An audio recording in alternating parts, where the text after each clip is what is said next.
Oh, that was a good start. Ugh.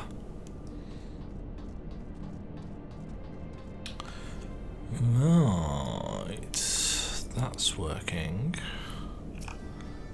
That's working. Why is that still selecting me? Targeting keybinds.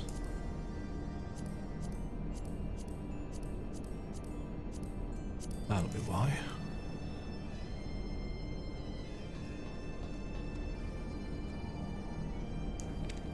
Right.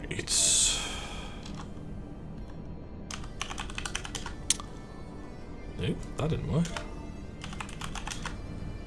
Hello. We're starting 8 minutes earlier than planned, but whatever. It is Wednesday, the 23rd of August, and it is time we got through the joy that is Azizlar. Now, I don't have many memories of Azizlar from 3.0, except it being a little bit irritating. I remember us having to basically head around the map from kind of here, and I seem to recall we go around in like a spiral motion. And yeah, I don't recall it being like massively exciting, but that was a while ago, and it could be that my impressions this time through may be a little bit different. The guidance noticed the thing that is going to be taking us round, and each time we complete one of these quests we will get an ether current, so there are no ether current nodes that we have to find in the zone, mostly because it would be a pain in the arse. A lot of this zone is kind of on floating islands, and generally speaking we move around by teleportation, if I remember correctly. So the eons old guidance node is patiently awaiting instructions. Blip. Greetings, Mistress Demajen. Is there something you wish to know?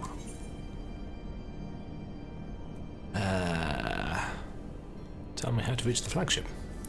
Requesting access to the Etherochemical Research Facility. Access granted. Generating route. Route generated. Commencing guidance to chosen destination. Please be aware that the designated route may take you through restricted sectors, and that the Isle's defense systems may attempt to terminate you. Be kindly reminded that, in accordance with the terms and conditions of use, you and your party assume all risk of damage or injury, including death, that may occur en route to your destination. Brilliant. So if we die, it's our own fault. Can the guidance node be trusted? I know not, but we have few other options. Let's see where it leads us. Demajen, Ishtola, Istinian. We four shall proceed to the research facility. Sid, the Excelsior, even, is our sole means of escape. Please remain here and have her ready to depart at a moment's notice. Understood. We'll see that she's repaired and ready to fly. If anything happens, just let me know via Link Pearl. Be on your guards, my friend. The enemy could be anywhere. I've just realised I've left the window open. 1 sec, I'll just go and close it so we don't hear all the cars going past.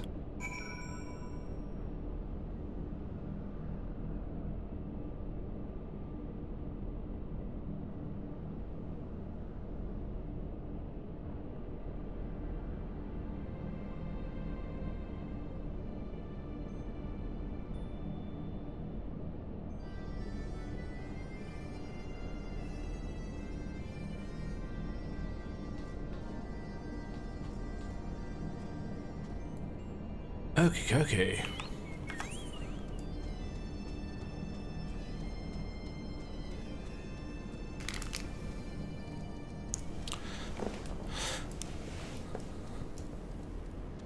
So yes, the basic tenet of this particular area is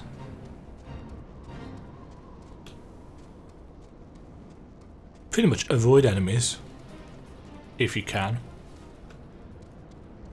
Work your way around to whatever the next thingy point is. There are quite a few twisty-turny caverns and bits and pieces in this particular area. There's also quite a lot of fates that spawn, and because not many people, that's quite a cool looking effect, the oil in the water there, because not a huge number of people actually come to Azizlar for any reason. The fates often take a long time to do because you're doing them on your own. It should be noted, however, that the music for Azizlar is ace.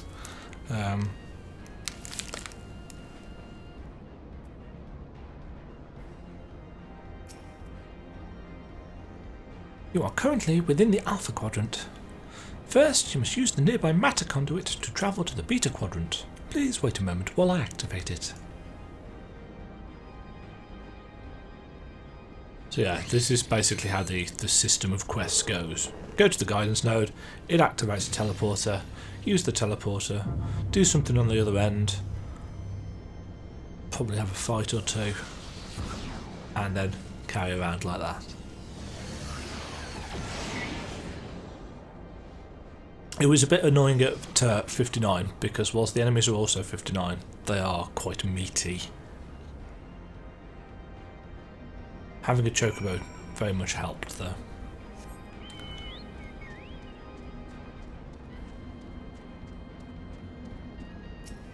So we use the teleporter. Boop.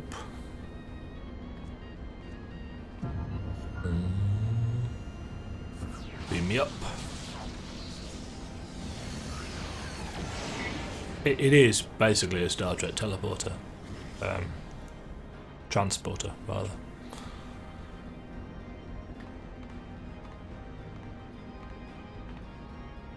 And here we are on the other side.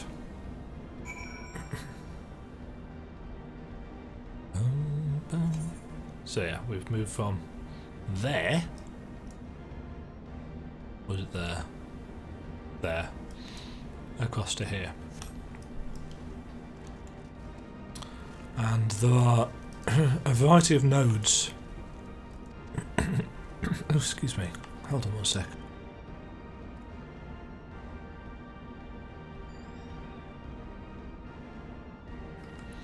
Let's try that again. There are a variety of different nodes, and they all open up quests at various points in time. According to my records, this conduit was last serviced approximately 5,014 years, 6 months, 11 days, 7 hours and 13 minutes ago. That it should function without mishap may be described as a miracle. Brilliant. Yes, so as you can see, these open up a variety of quests. Most of them have got some kind of reward. Just to get you ready for the kind of level 60 experience. We're almost level 61 though. Resuming guidance to the Etherochemical Research Facility, please follow me.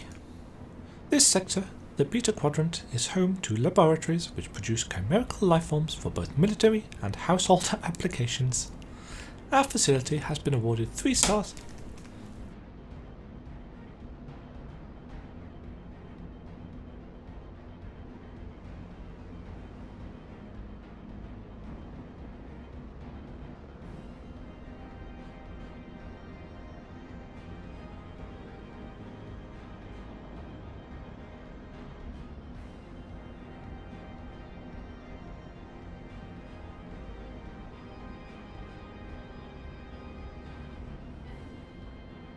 Our facility has been awarded 3-star certification for compliance with ASO 3001.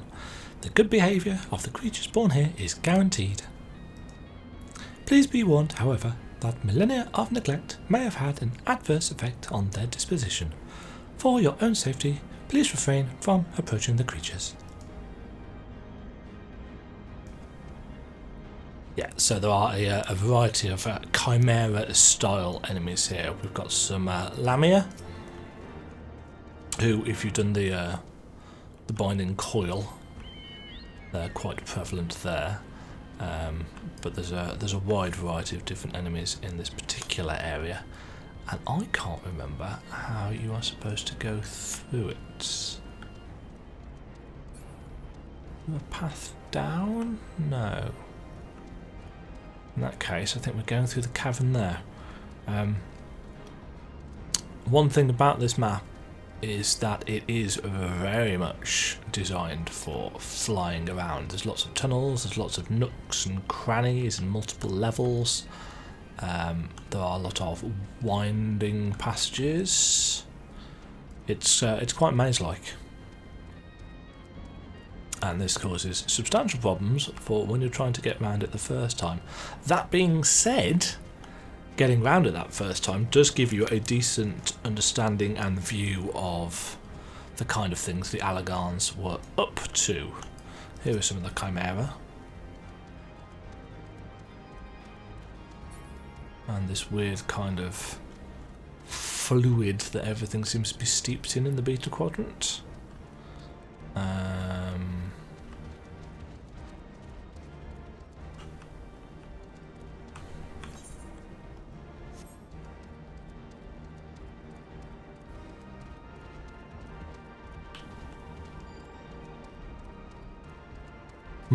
My new keyboard arrived today, so it should be, in theory, you don't hear much in the way of typing. You'll hear it when I'm talking, because the noise gate doesn't kick in then, but generally speaking, if I shut up,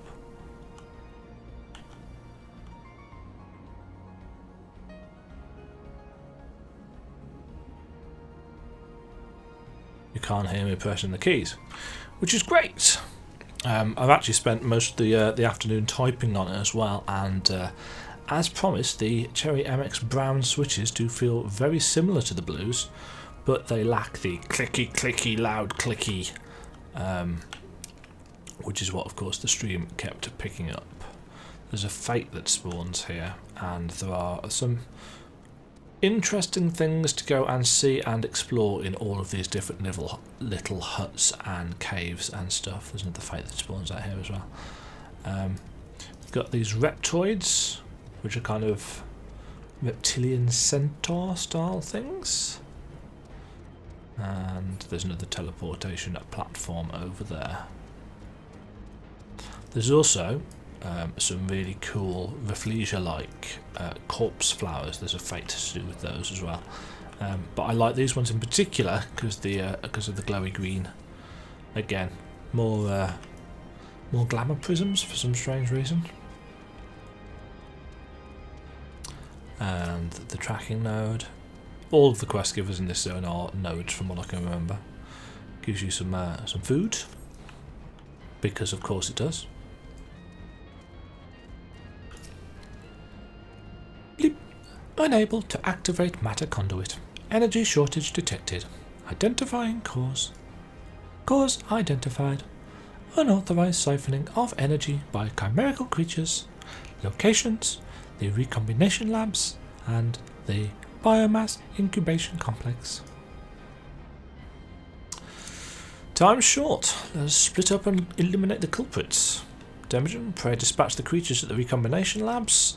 The rest of us shall sweep the incubation complex. Take care and return here when you're done. So we get to go and kill some bits and pieces, as I said we would. Ooh. And yeah, it's a bit of a trek to get to where we're going. And this is why I've got a bit of an issue with questing throughout this. Like you can see from the map, whoop, from the map there, the paths crisscross over each other. It's just a bit of a pain.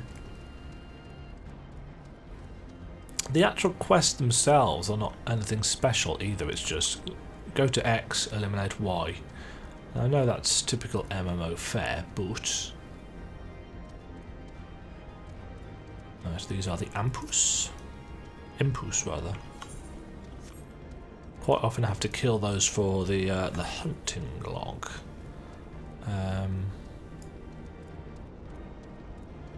Yeah, so we need to go over here, and here we are at the recombination labs, which are very cool looking. Once again, anything Allagan has got lots of nice glowy lights on it.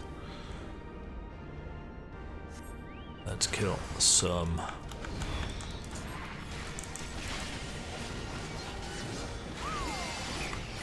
Oh wow! We absolutely wreck those things.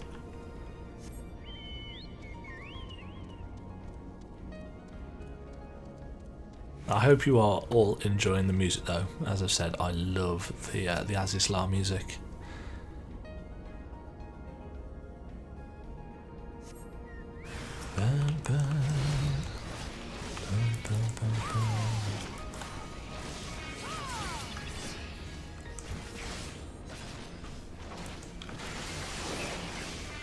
Pow! Ooh! Forgot about you.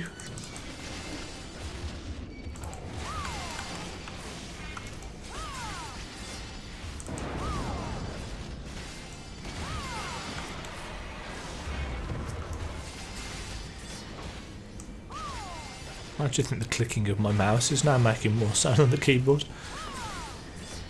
We'll see how that goes in dungeons when I have to do a bit more moving about.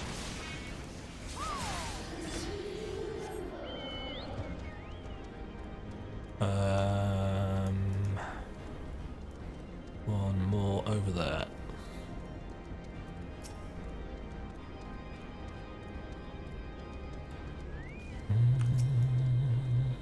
Diddle-oo, diddle-oo, diddle-oo, doo-doo-doo.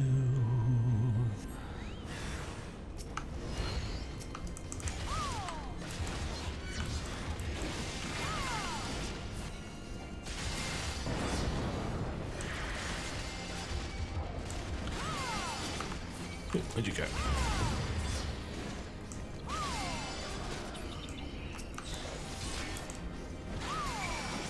Need to get used to fighting these particular enemies because they also show up in the story dungeon that rounds off the main story quest. And now we need to go. Yes, this way. So we need to go back to Matter Conduit 4 to 5. For any of those who, any of you who are not particularly adept at Roman numerals.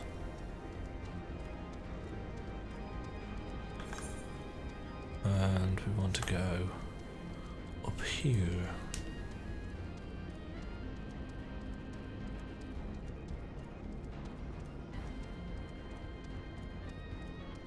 They really did go out of their way to make this particular zone seem very different from everything that we've experienced in Heavensward so far.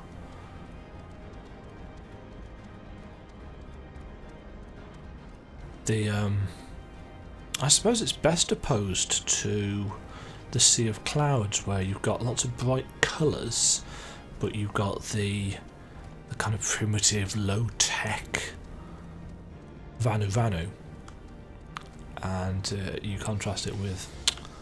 We'll go off corpse fire, and you contrast it with the very bright, high-tech stuff. What's the weather here? Thunder. Yeah, the very bright, high-tech stuff of the Allagans. That's the flagship over there. That's what we're heading for. Doop. Energy restored to the conduit. Please wait a moment while I activate it.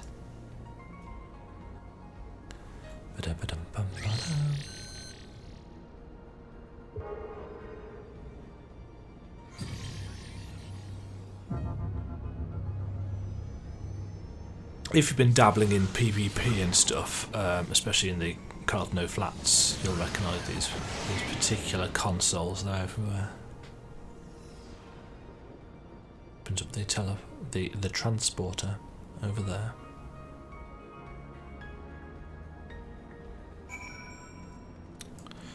Yes, unfortunately, unless something exciting happens that I'm forgetting, this is not the most exciting of journeys.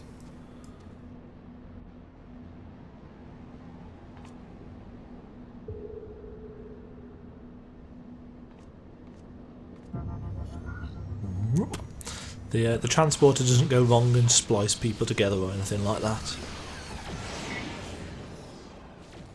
Or send us to a mirror universe where everybody's got really cool goatees. Ah, but there are some Imperials in the way.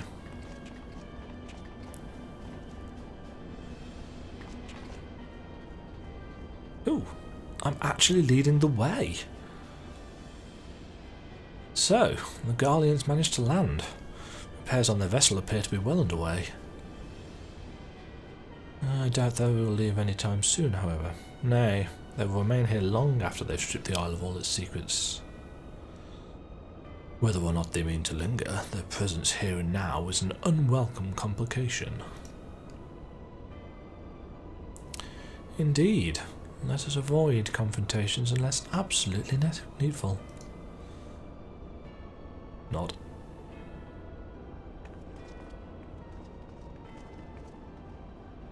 Confrontations will, of course, be necessary because that's how we rock and stroll. What do I want? Determination.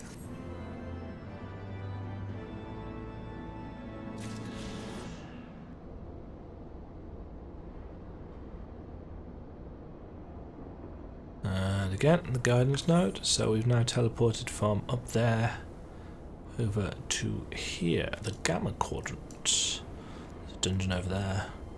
There's a dungeon there. 2 dungeons in this area. There's also a raid.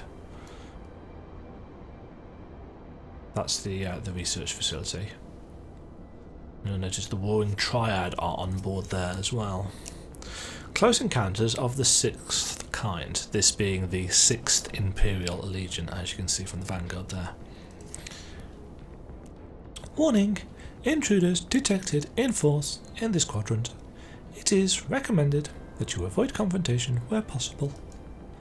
Be kindly reminded that, in accordance with the terms and conditions of use, you and your party assume all risks of damages or injury, including death, that you may sustain in the course of guidance. Please follow me to the next matter conduit. It leads to the Delta Quadrant, where the facility's greatest achievement is located.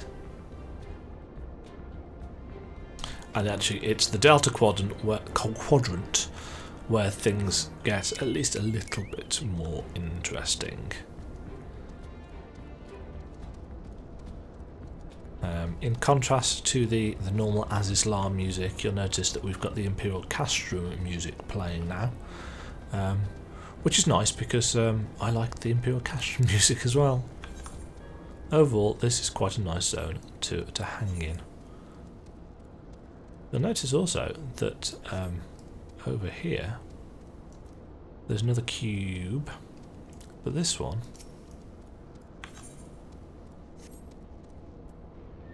has a silly sounding quest name. Snicked. We're not going to do it anyway.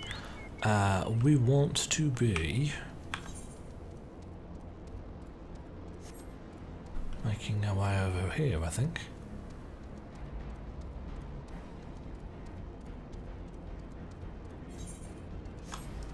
What I'm actually going to do is turn grit on, because that gives us a better series of opportunities to run through things without getting slowed. Wait, something is afoot. And Kraken's had enough. Bum, bum, bum, bum, bum, bum, bum. I do wish we could get Regular's outfit.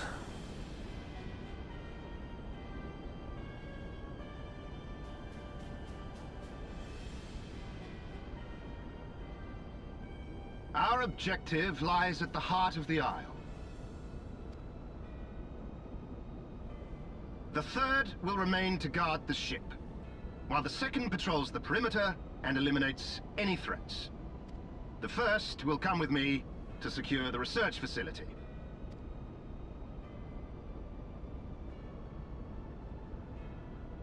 Let no man doubt the import of our mission.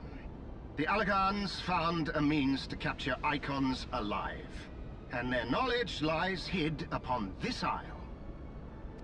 If we can but acquire it, we would be able to prevent the beings from returning to plague us, thus ending the cycle of rebirth.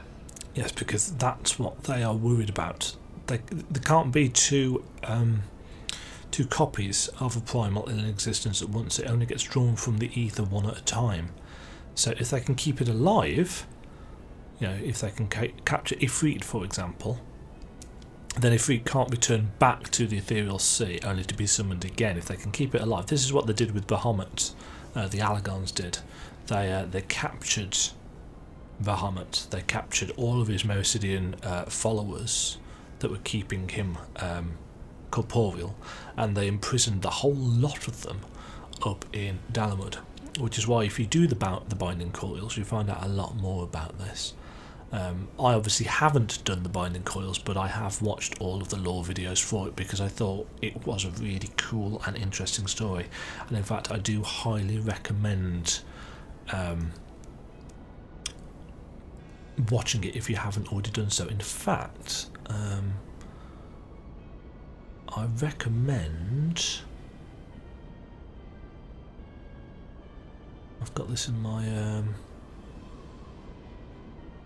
yeah, if you go to Ethis Asher's YouTube channel and check out his The Binding Coils of Bahamut complete story and lore video, it's 28 minutes long, and it is totally...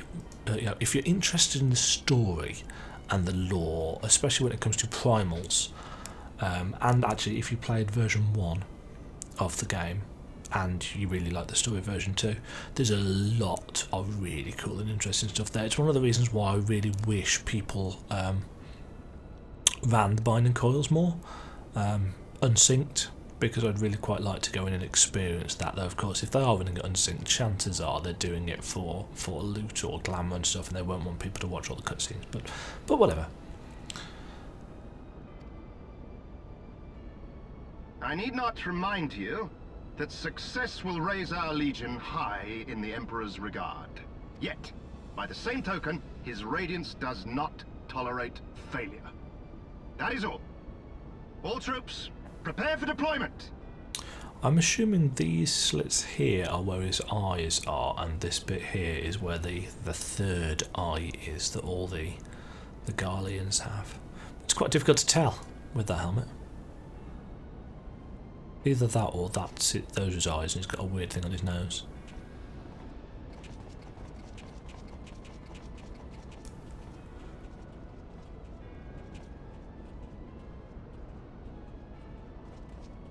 You'll also notice that a lot of the Imperial elite have gun blades, which we cannot get. So that is their purpose. To think that the knowledge used to bind no less a being than Bahamut sleeps here.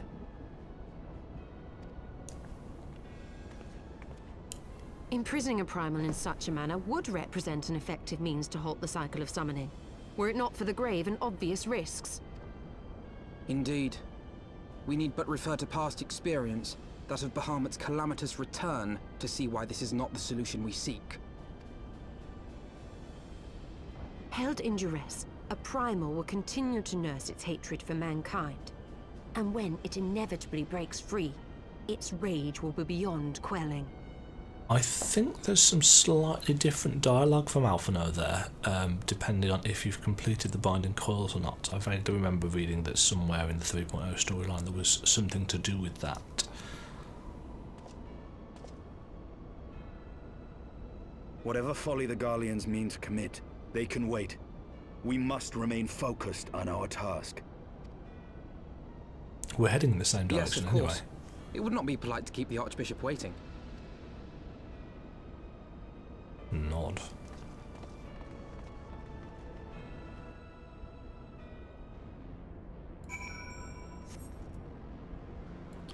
Release the Kraken.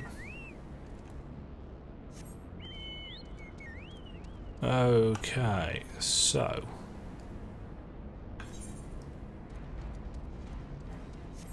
If I recall correctly, we actually need to head through the Imperial compound and round.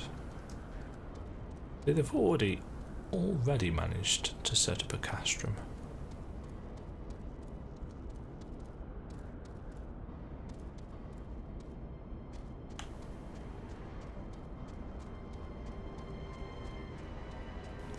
Black Mage, Gladiator.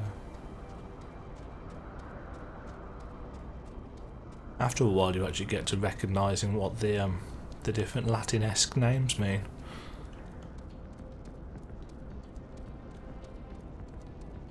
You'll have seen them quite a few times by now.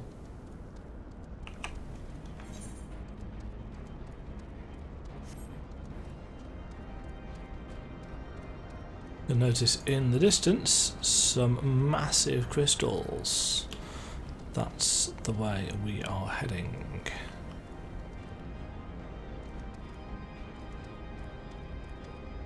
There's also some death claws around here. I believe we've got to kill some in a bit.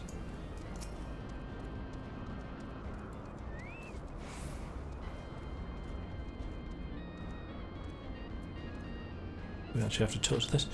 That you have survived to this point is in defiance of possibility, but it appears the danger is not yet past. Bloop, bloop, warning, intruders approaching. Please eliminate them if you wish to proceed.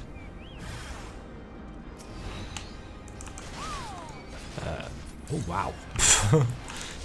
You have been eliminated, son.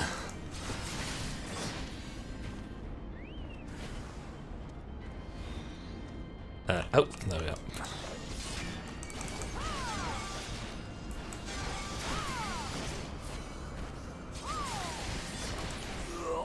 Jeez.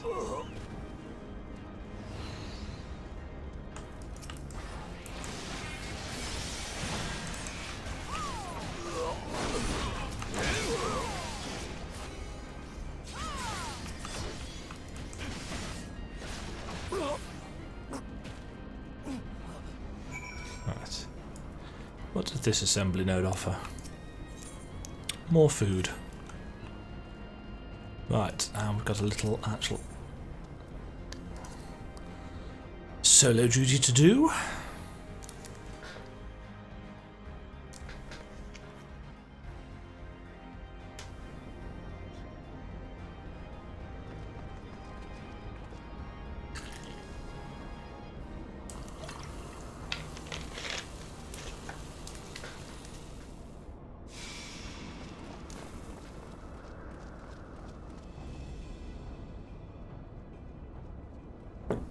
Damn it. That would explain my men's silence. We meet again. And this time, we will not be interrupted. I wouldn't be too sure on that. Come! Show me your power, champions of Eorzea! Okay then.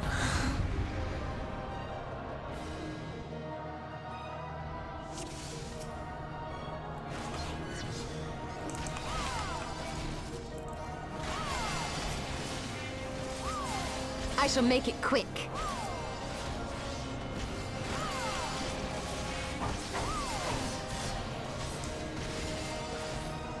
Obviously he does a lot more damage to you if you are in a level appropriate gear. Oops, that's not what I meant to press.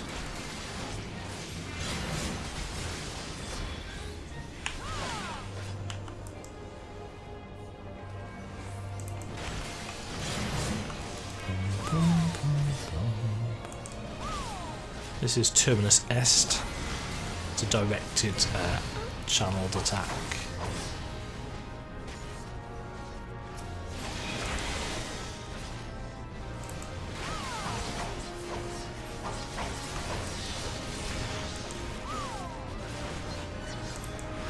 The blue circle on the ground is...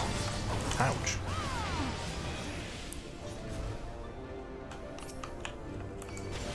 Is where Estinian's going to jump to. So it comes to this!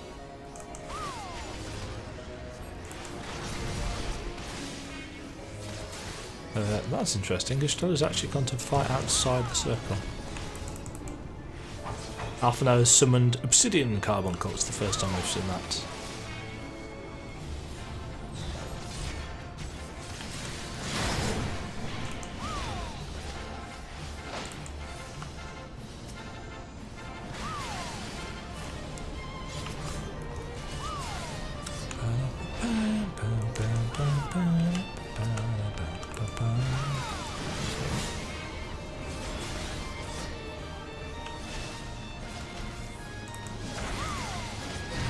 Again, these attacks really don't do a huge amount to threaten us.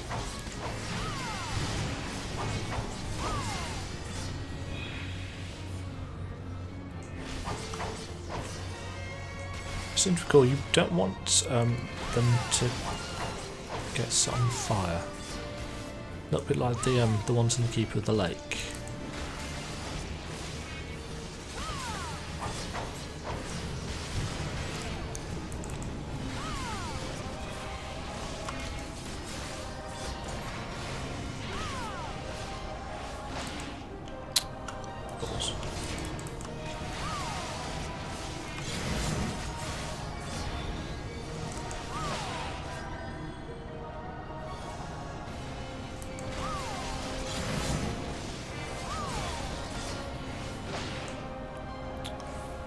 Back here.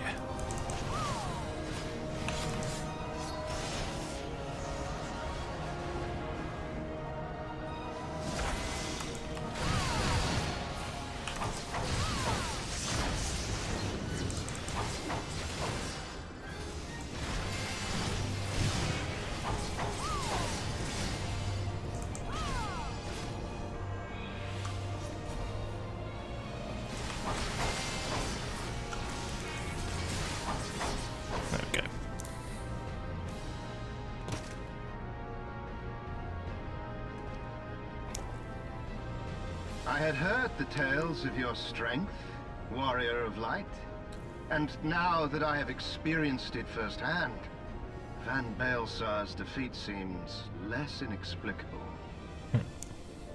Is that imperial superiority complex at work there?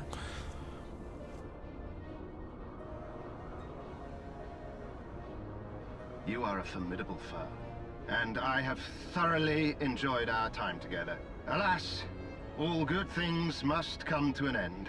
Allagan's secrets await, and there is no profit to be had in remaining here.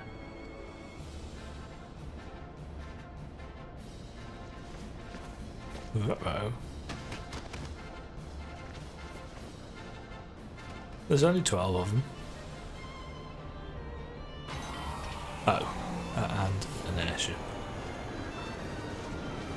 With some dreadnoughts. Oh, there's only 8 there.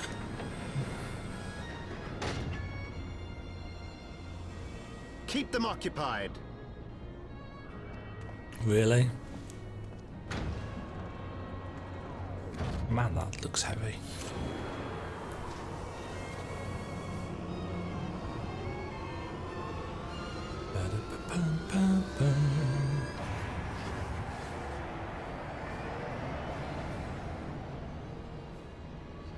Coward. It would seem we have no choice. She says that a lot. You must continue on. We will hold them here. Why? We can Take kill the them eye. really easily. It should still hold enough energy to be of use to you.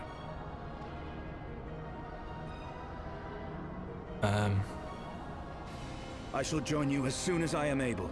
I'm sure the Eye of Nidhogg changes size quite regularly.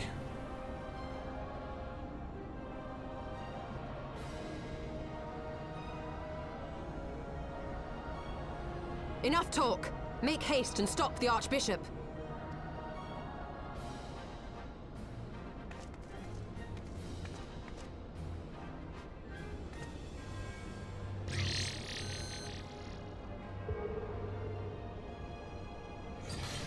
This takes us to the final quadrant.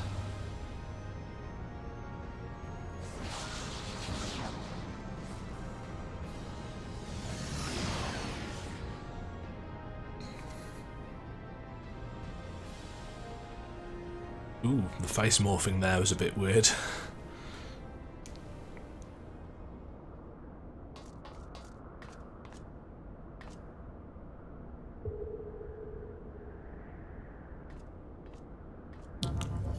Poop.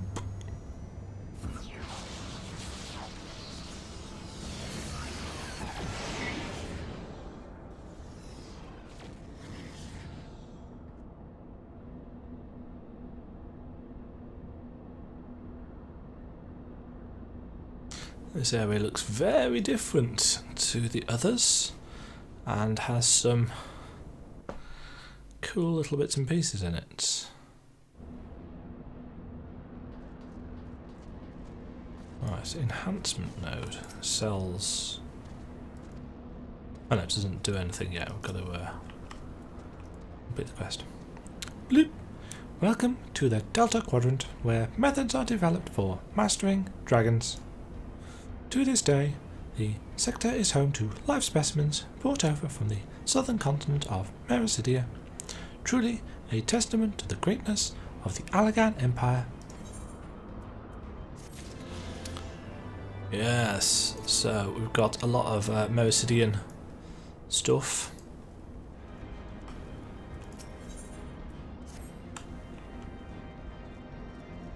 And there's the flagship that we're heading for. But we're first going to explore this area, I believe. The guidance node has ill tidings to share with you. Great. Oh, mount's been increased. Bleep. I regret to inform you that the matter conduit leading to the flagship is no longer functioning. According to my records, it was destroyed by a dragon, which broke free of its restraints when they failed approximately 2,369 years, 1 month, 24 days, 7 hours, and 4 minutes ago. Please find an alternate route to the Etherochemical Research Facility. The Allagan Research Council apologises for any inconvenience caused. Ah, snap. Oh! Been a while. So, thy journey hath led thee to this accursed place. Canst thou hear it, mortal? The ceaseless keening of my kindred, steeped in 5,000 years of suffering. Long before the Ishgardians and their base betrayal, there lived still more wicked men whose ambitions knew no bounds. Fearful of our might and covetous of our power, they devised a means to enslave dragonkind. Their vile misdeeds did set in motion a train of events whose repercussions are felt to this day. He's talking, of course, about the Allagans and their imprisonment of Bahamut and the Mericidians. Beyond, thou wilt find one of my first brood. Hark thou unto her words, partake thou of her pain. Think thou upon the suffering that the conflict betwixt our kinds hath begot. So we're going to go and meet one of the children of Midgard Summer,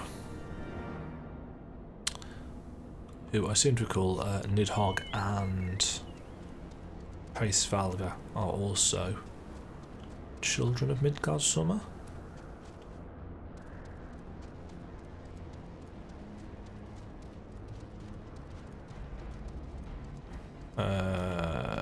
Yes, I'm heading the right way.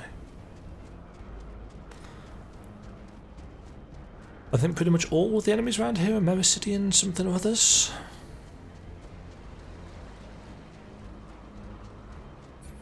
Get a nice look at some of the other areas that we can't get to yet, because we can't fly. The administrative node. Can't remember what he offers as rewards. More food. Weirdly enough, crafting food or gathering food. Lots of corrupt... I don't know whether these are corrupted crystals or lightning crystals. It's one of the two. A restrainment node. Got nothing for us. But up here...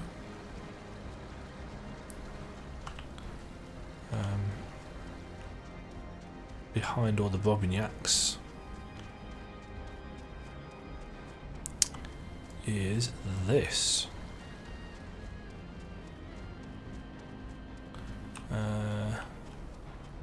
And we should be getting a change of music in a second.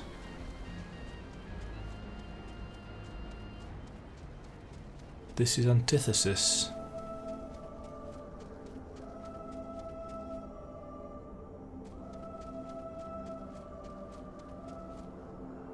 And here we have of one of Midgard's Summer's first brood. A great worm is being held in some manner of restraint.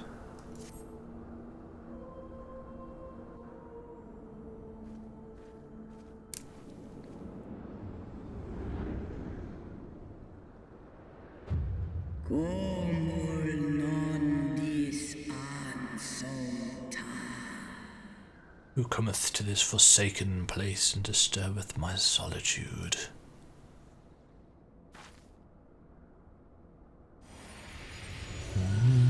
Poof.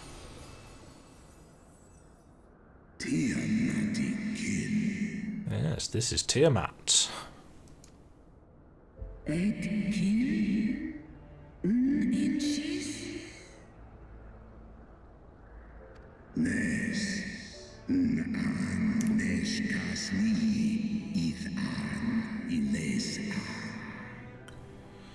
My form is such that I may journey with Heidelins chosen.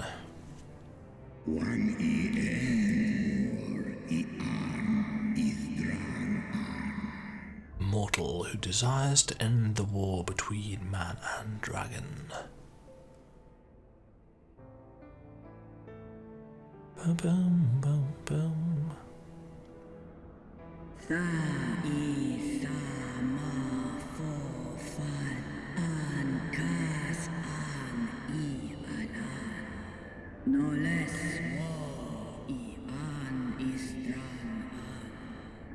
So, millennia, thousands of years have passed since I was brought low by the men of Alag. To think that war rages still between our kind, so between men and dragons, not the men of Alag, because obviously they're all gone. If you've done the Crystal Tower storyline, you know what happened with them.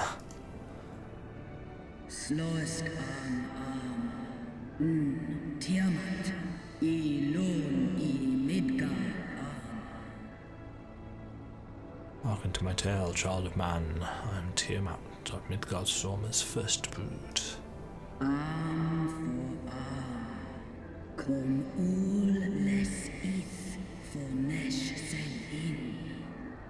And here's an interesting little snippet of lore, especially if you are currently playing Stormblood and you've got to the Deltascape. Because during that we actually get some interaction with Midgard Summer, and he mentions that Omega, who the Alagans used to weaken Bahamut and imprison him in the first place, he comes from another star, another planet, of course, because they're talking about planets when they're talking of stars. So Midgard Summer actually came here from another planet. He's not native to Heidelin. And he came with 7 eggs. From these eggs did my children hatch. And once they were full grown, they took wing and spread across all the lands of Heidelin. So we've got Vatatoska, Hraesvalga, Nidhogg, Tiamat. But there are more. 3 more. And I can't remember who they are. Let's very, very quickly check. Midgard Summer.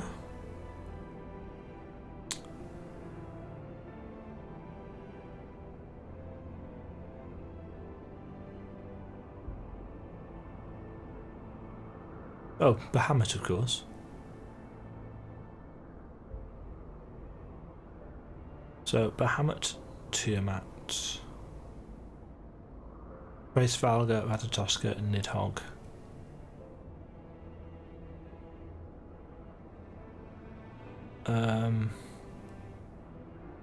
We don't know who the other two are at this point.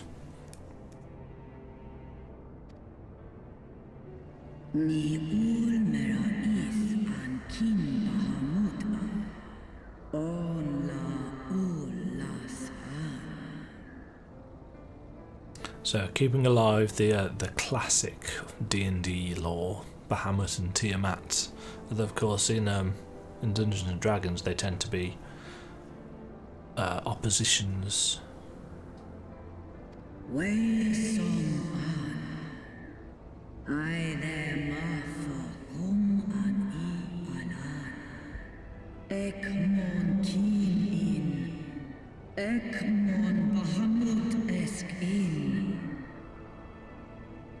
So they lived in peace with all their children until the Allagans came 5,000 years ago, slaughtered all their children, and killed Bahamut.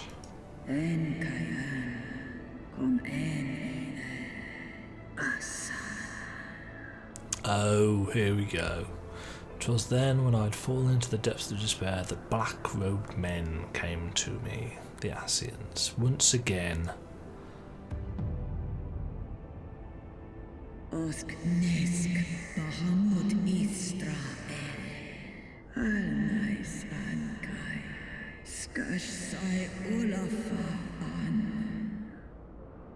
Yes, so they taught the Mericidian dragons how to summon, and they brought Bahamut back as a primal, a reflection of him, which of course the Allagans then captured.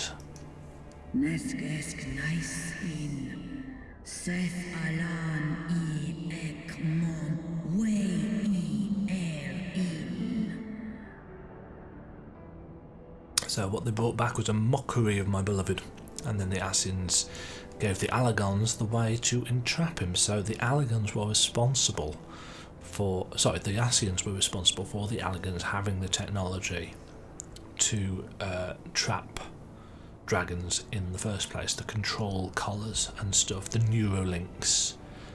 And again, a lot of that is explained in the Binding Coils storyline, but this adds to and supplements your understanding of that.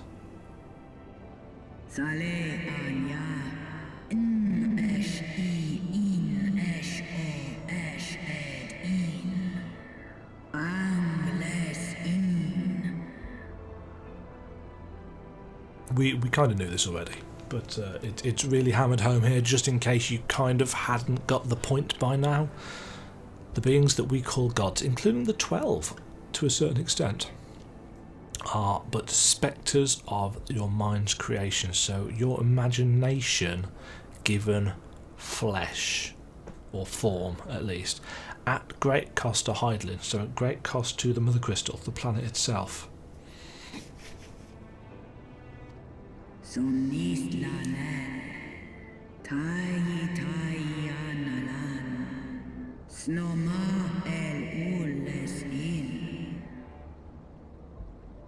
And here's the first clue that there is more to it than just the classic summons. Many such beings yet slumber across the land, brought to heel by the Empire. So the Allagans have bound many primals to their will and left them sleeping across the land. And Tiamat here says that chances are somebody's going to release them.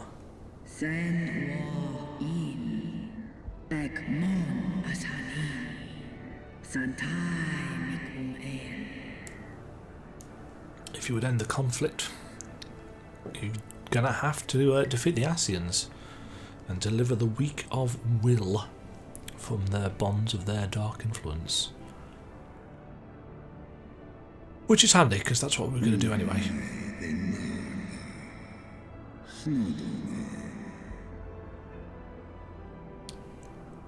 It's been 5,000 years, will you not forgive yourself? So Tiamat's here is a kind of penance for what she did.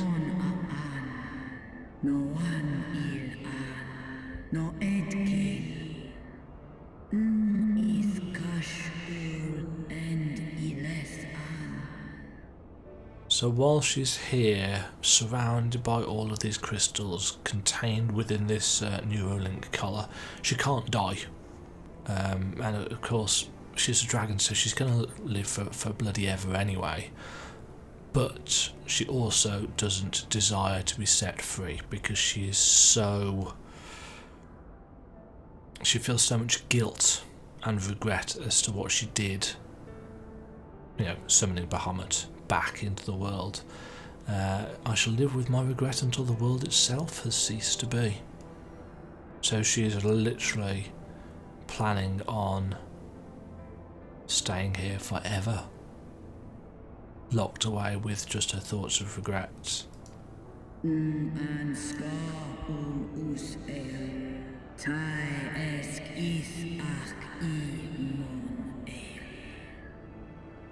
Such is my punishment for consulting with darkness, for calling forth a loathsome and lamentable creature which blackeneth my beloved's memory.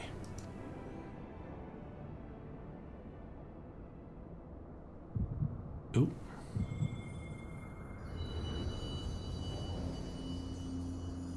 And here we get the last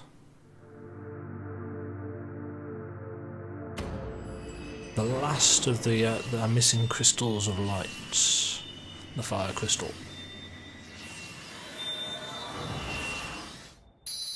I suppose because Tiamat's fire has gone out, her passion and her... Hey. We're back to full strength.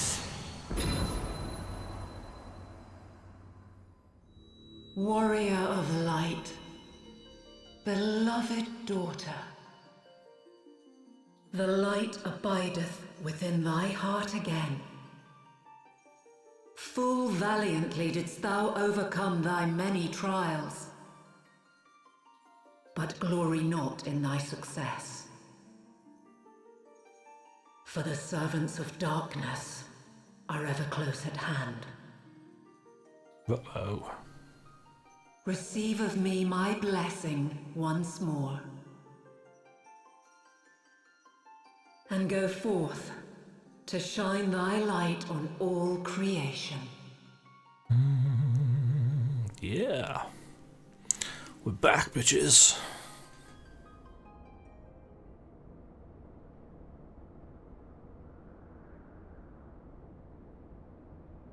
Thou hast broken down the wall I built around thee, and partaken of thy mistress's blessing once more. Strong art thou, mortal, stronger than any other of thy kind. Having looked upon thy deeds, I am convinced thou art worthy to bear her light. Yes, because Midgard-Soma was worried that that Hydaelyn had given her gift too freely, and in doing so, obviously it weakens Hydaelyn. It weakens the prime world as she's known in the cosmology. You find out more about the kind of splintering of worlds in the 3.x series. But yeah, but with Hydaelyn being weakened, there was the danger that the whole world would be destroyed. And Midgard-Soma is now saying, yeah, okay, you are worthy. You're worth the effort. The Covenant bound me to thee, but 'twould seem our fates were mingled from the first. Though I will not fight thy battles, I will yet lend thee my wings. Ooh. Dee-dee-dee-dee.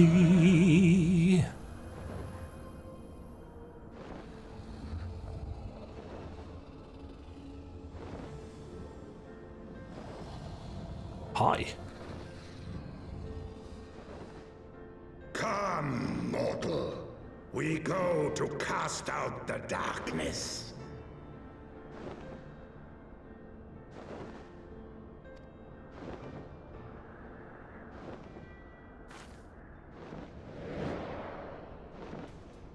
and this gives us our alternative route to get to the Etherochemical Research Facility.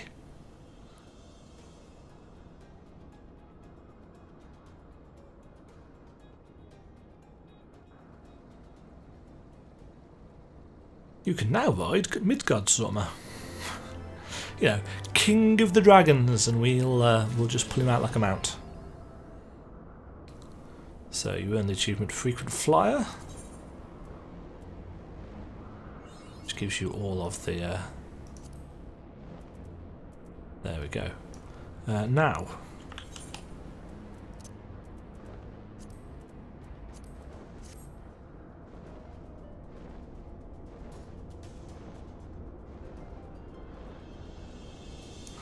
I really like this Flight Man music. I'm sure people must be sick of me saying, oh, I really like this music. And when I watch the streams back, it's like, oh, he's going to a new area, it's going to a new area, is he going to comment on the music? Yes, he is. At least I'm predictable. Consistent, rather.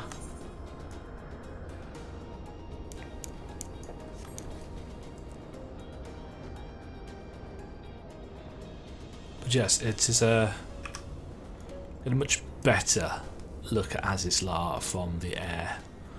It's many tiers.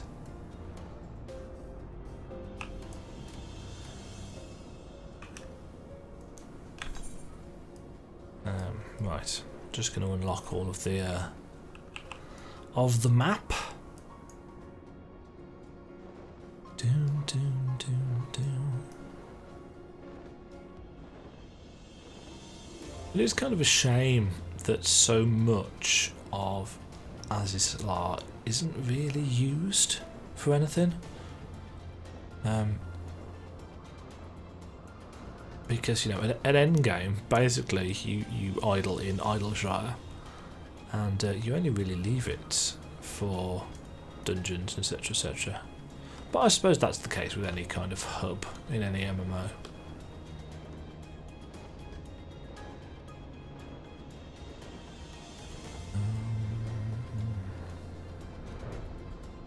But yeah, there's very little cause to explore most of Azizlar.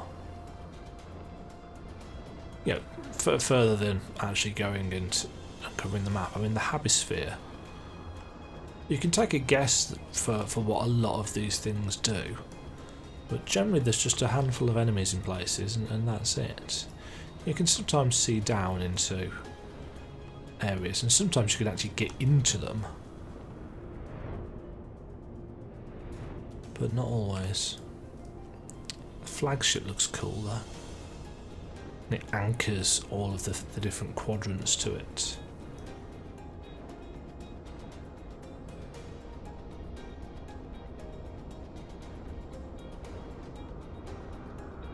I seem to recall there's a you can actually encounter Omega flying around, or at least you used to be able to. I don't know whether you still can, but there used to be an Omega Fate in Azizlar. Excuse me. There are some sightseeing bits and pieces around as well. I'll do them if I pass them, but I'm not going out of my way, because I want to finish off the story tonight, and we are well on our way to doing so. Right, this blue one here, blue generally meaning that it's working. This is the fractal continuum. We'll be coming here in a bit.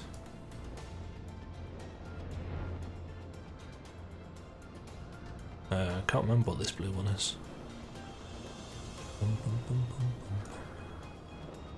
It's a mobile supply cache. Interesting that they've got a cathedral here.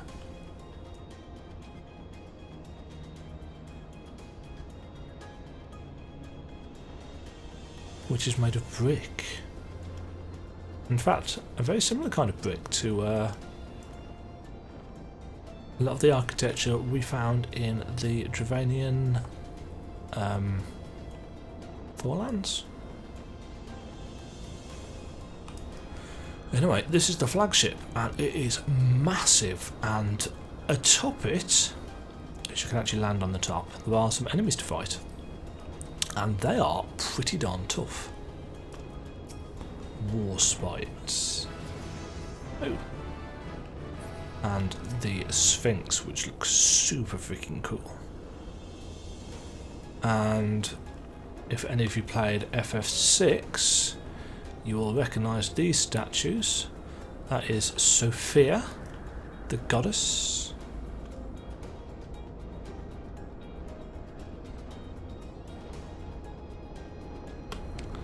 I must admit I can't remember which of these is Zervan and which of them is... I think that's Sephiroth, the Fiend, and that is Zervan. And yeah, there's lots of high level enemies to kill on here. They were really tough if you got here at 60. In fact, I seem to recall the next quest is level 60. Hold on. To be going back over here first.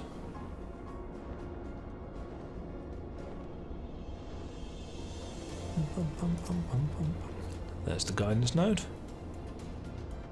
Meow.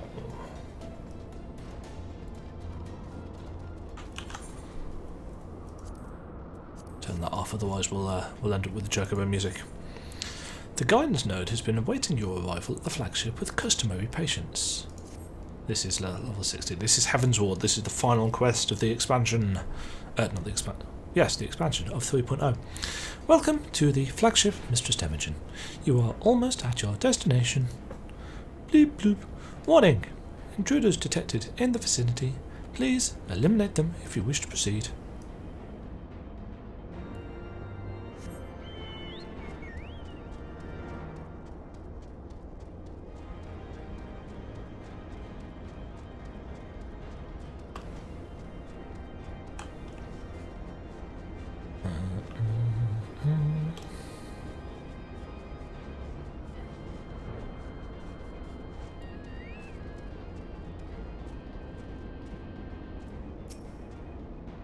Blip bloop. Warning! Intruders approaching.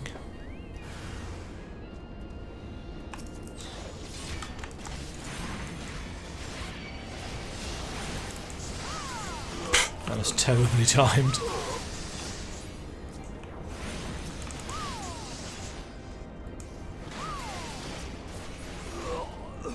Dead.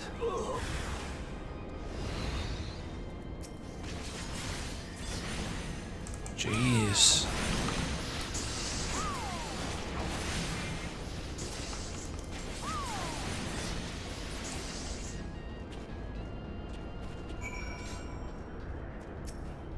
Blip bloop.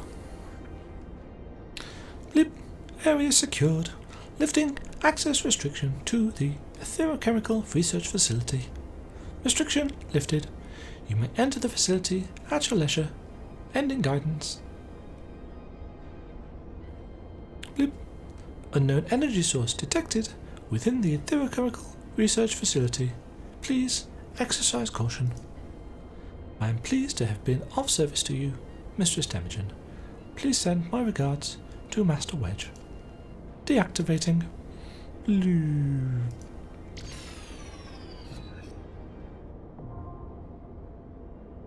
The duty finder has been updated with a new irregular duty. After we've done this, we can actually get another quest from the guidance node, which will allow us to actually get a little miniature, one of those, to travel around with us as a pet, which is, quite frankly, awesome. We're level 61. Sweet. Okay, this actually sinks our item level down to 142. So you can see roughly how much more power we've got now compared to what we should have. That's why everything was dying so quickly.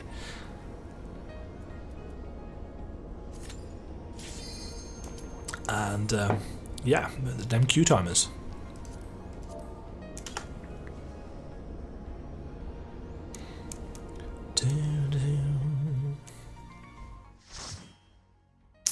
They definitely learned from the endgame dungeons in A Realm Reborn.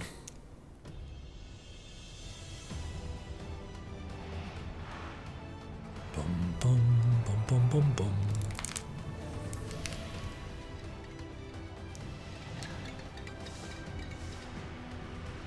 Gives us a little flyby.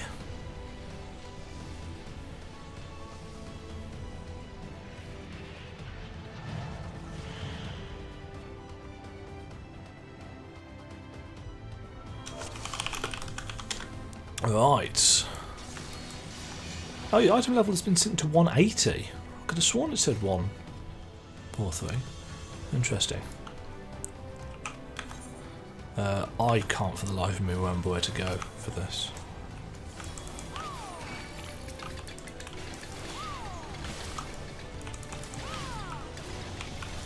And I've just realised I've actually forgotten to go and get the level 58 and 60 abilities for Dark Knight. How embarrassing.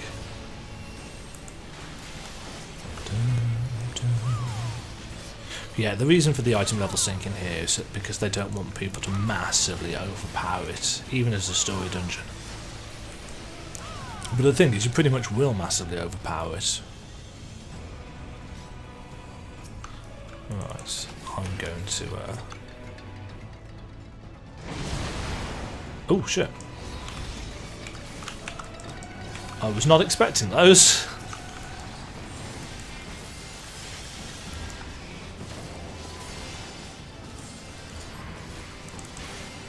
Hit me. Hit me harder. Give me your delicious manners.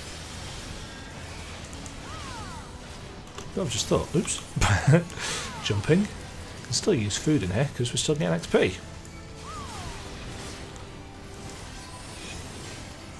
What have we actually got damage-wise? Ooh, not a samurai and red mage combo.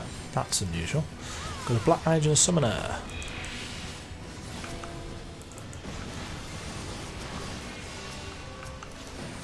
Interesting, you can still target things on the other side of the wall.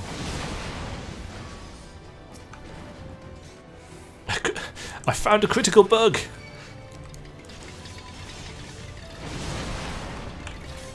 Oh dear.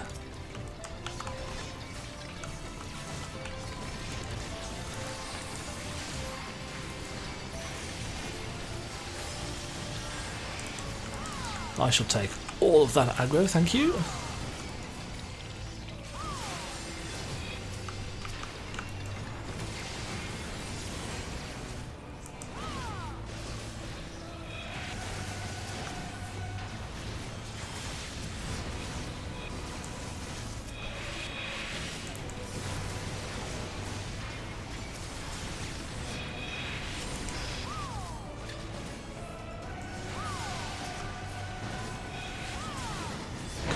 There's any loot in this dungeon, honest.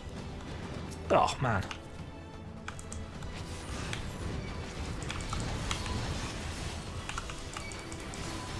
Ah!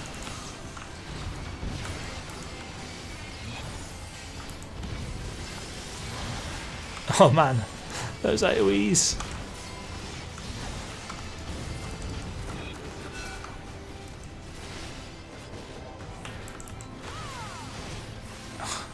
Our DPS tore them into little tiny metal pieces.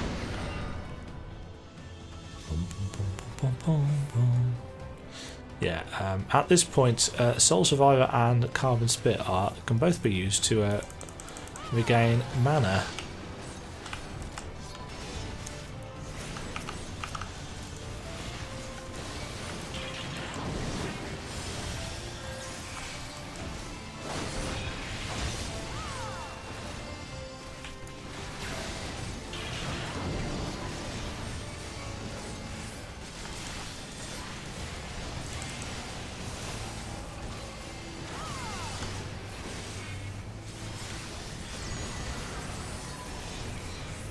Try and catch this Medicus if he's curing.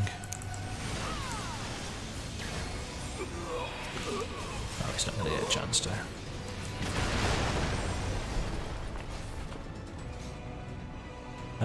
First boss.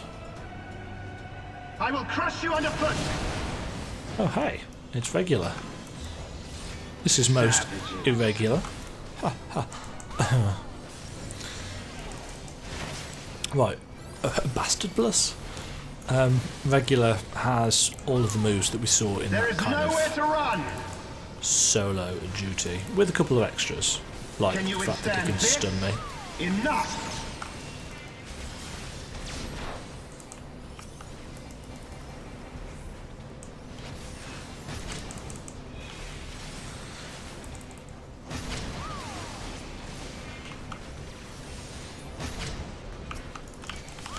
When he's doing that channeled attack, he can't be tanked anyway, so as the tank go and join in killing the Magitek turret. He can still be damaged though, I believe.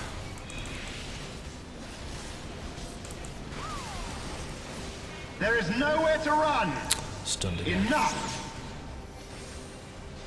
Can you withstand this?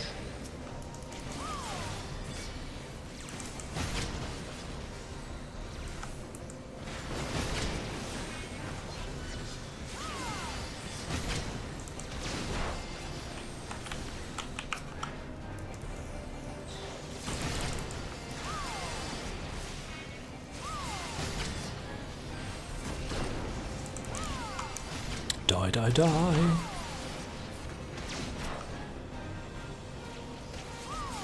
Ooh, yes, he's got this. In the name of the Emperor!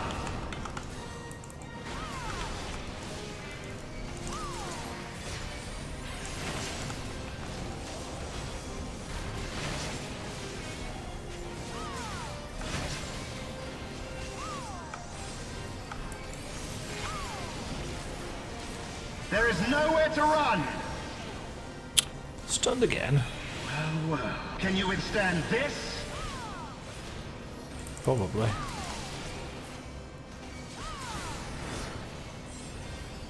Oh, he's not dead yet. Yeah. He does an anime leap, and that puts us onto a lift, I think. Or is it a conveyor belt? Something along those lines. A vamp. Close enough. Close enough. Okay, this is material distribution, and in this particular area there are lots of pre-cultured biomass.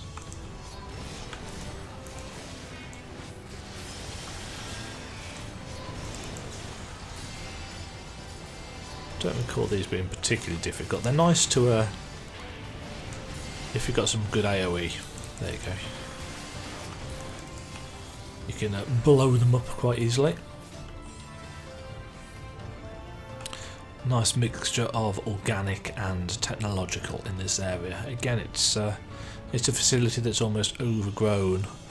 Next step is we've got to kill these bioculture nodes. And when you start this fight, they don't attack you, but they do electrify the floor, and there's some load of ants.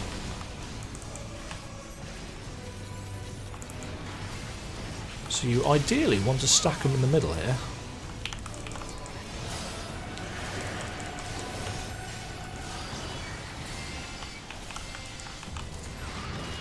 There are a few enemies here that have a gaze attack, but chances are you won't be able to see which it is in amongst this shit show.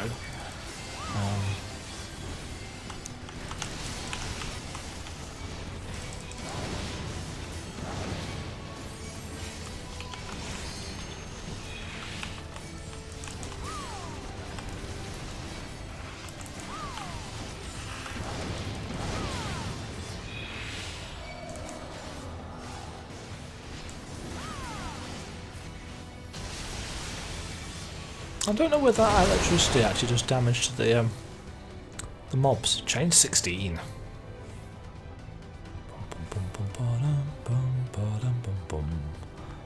Left here.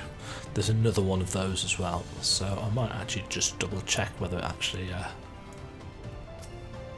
damages enemies.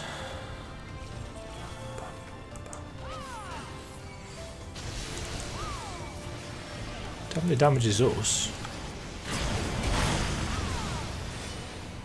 Intruders detected.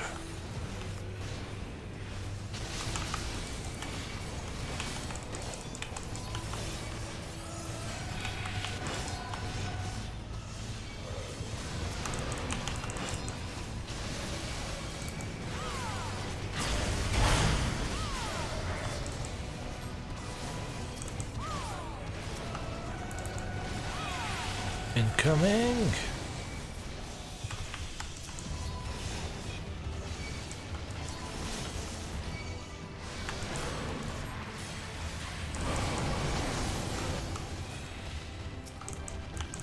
Something puts a bleed pool on the floor there, but again I don't know what it is. There's so many enemies.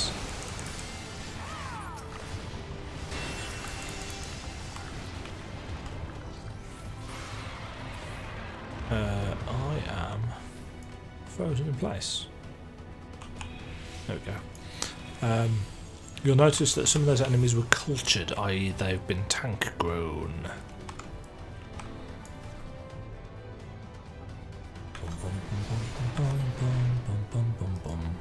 The Sphinx.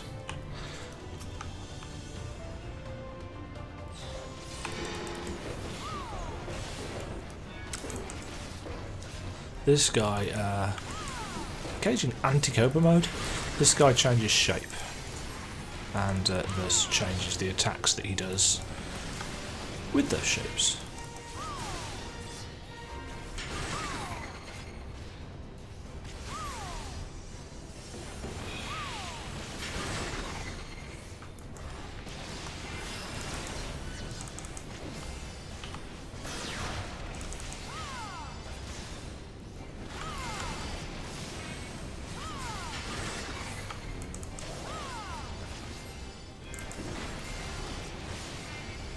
I'm doing a little experiment here.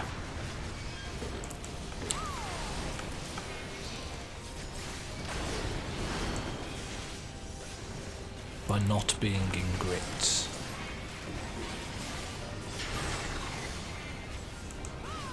This is his final form.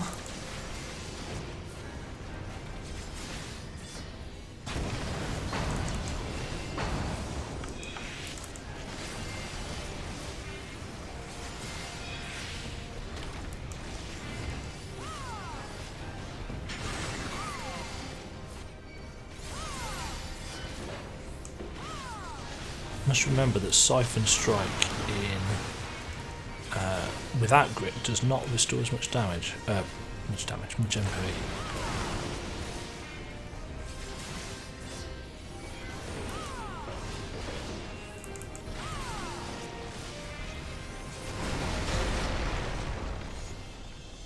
Either way, no apparent problems.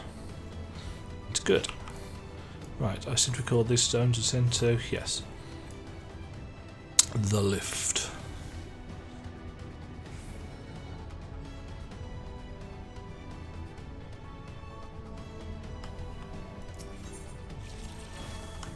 Oops.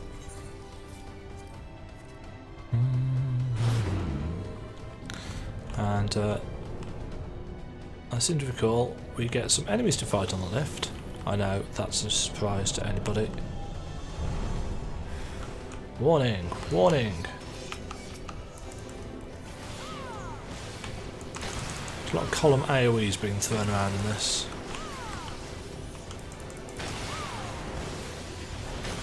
You can't tank the monitoring drones, they just need to be killed.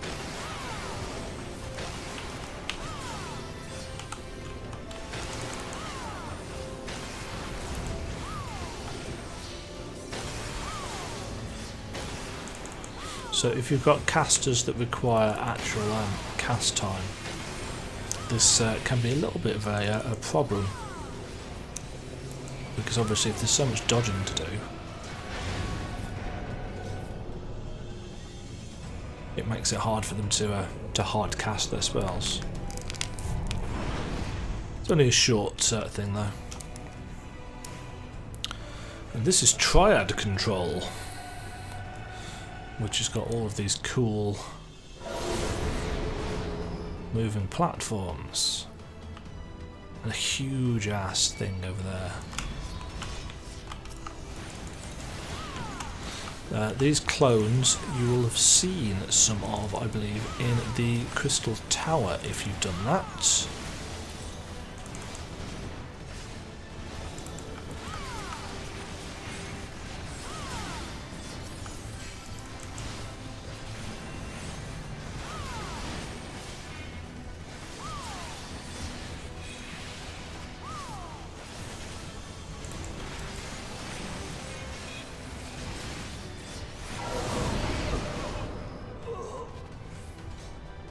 Might surprise you to know that something's going to come out of those tanks.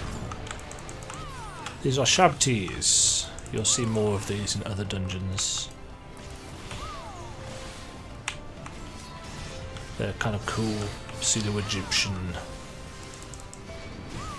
looking things.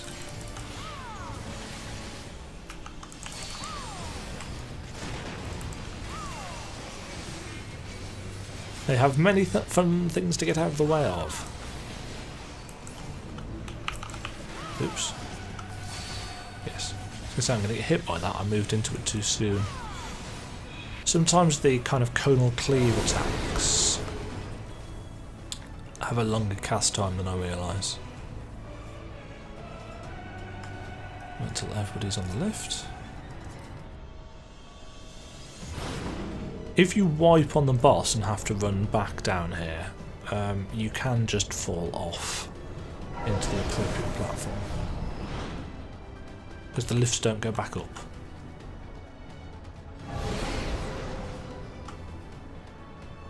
Three more Shabti? Oh no. 3 Thaumaturges. 3 clones rather first.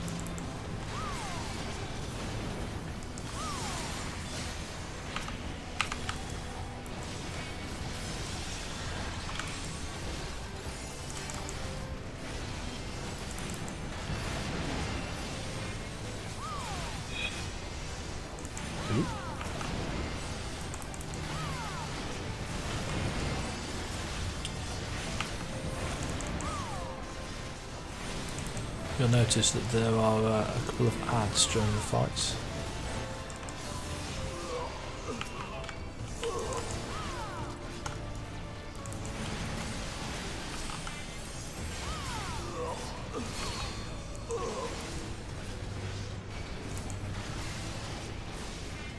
They will die.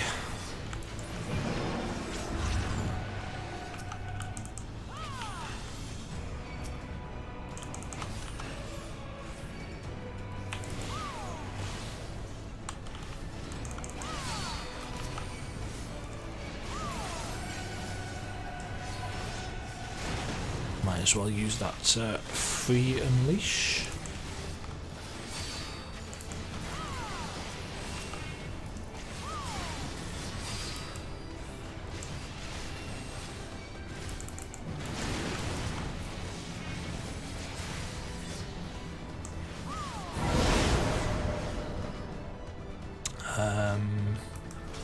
Can't remember whether this is the final one or not. Everybody bored? Yes.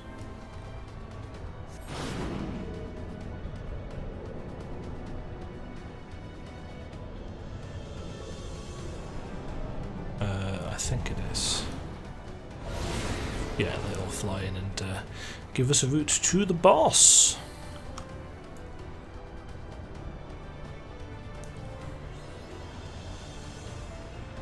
Looks like it's just me. This is the Neuralink terminal.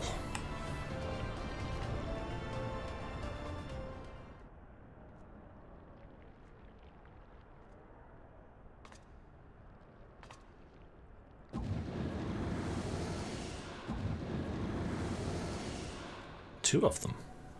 The champion of Hydaelyn. Tell me, why do you despise the primals so?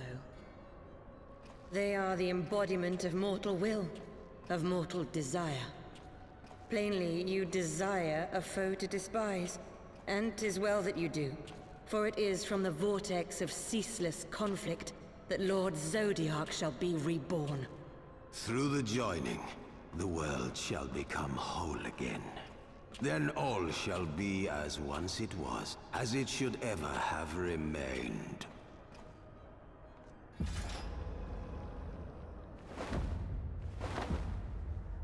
For the glory of Lord Zodiac.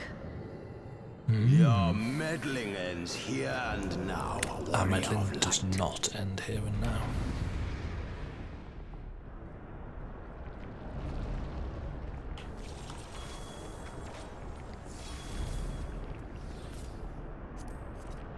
Right, I really need to Right. Darkness shall consume light. Okay, so you tank one of these at a time, and the other one will randomly AoE bits and pieces.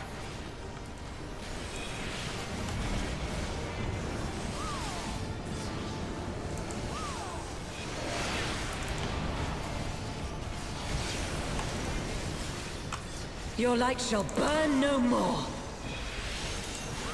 Know your place.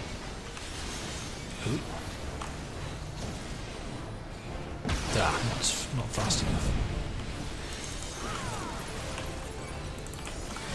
Damn this frail flesh.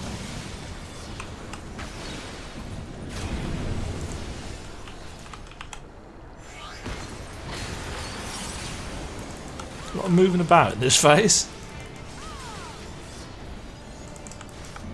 Mortal scum!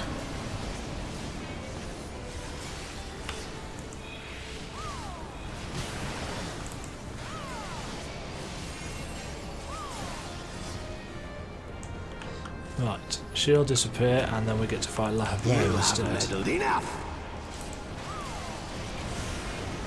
Of course, we've got the blessing of light on our side now, so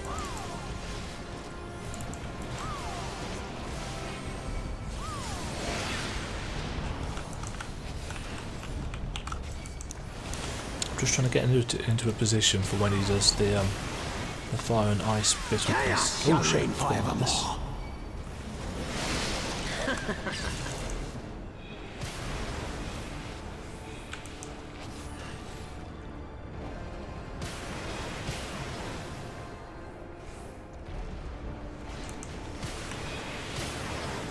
Meh. Ah.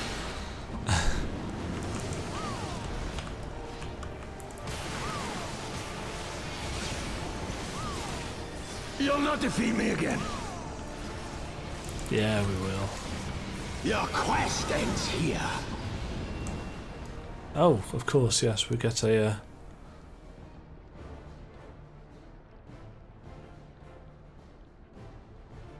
Such strength, it defies all reason.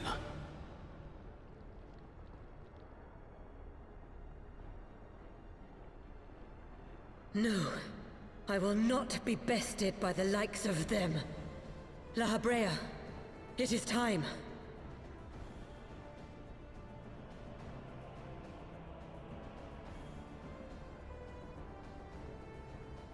Very well. Let us show these mortals the true power of the Echo. The power to break down the barriers of existence. by our powers combined.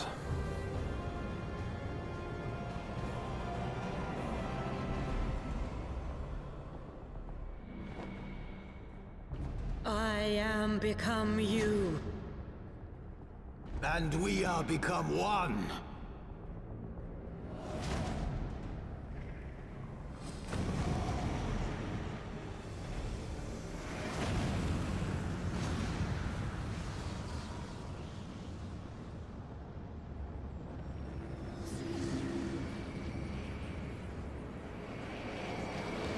Loop.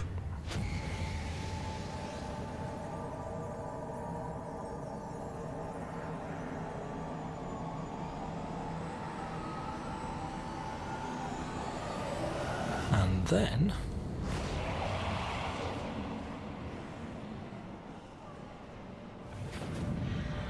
We get to fight this thing.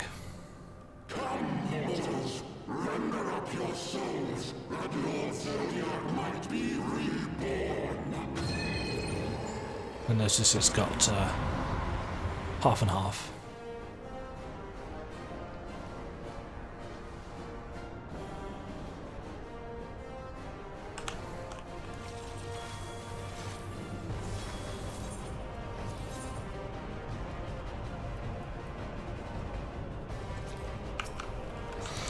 Right, Ascian Prime has got a couple of nasty attacks that can and will wipe you if you are not paying attention.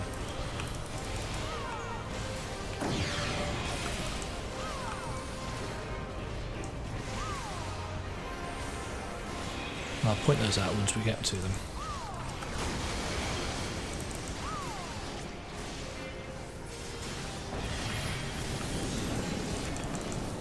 Right, so you want to destroy these spheres.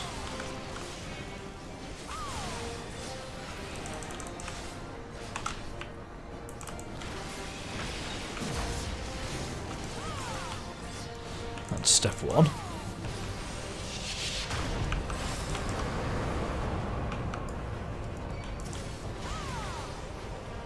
Take note of these bubbly things around the edge, because once he starts doing his super move in a second, this thing here, you want to run into one of them. It'll bleed and stun you for a moment, but you won't die to that.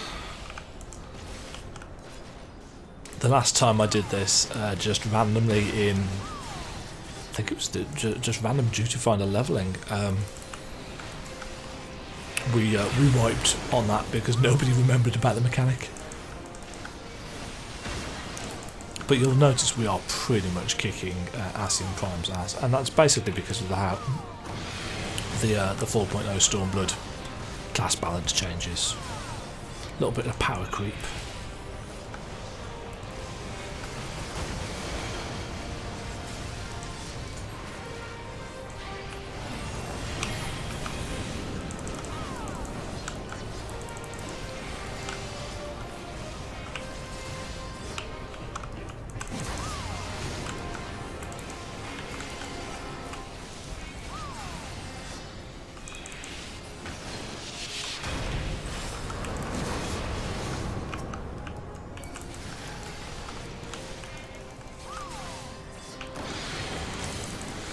And repeat.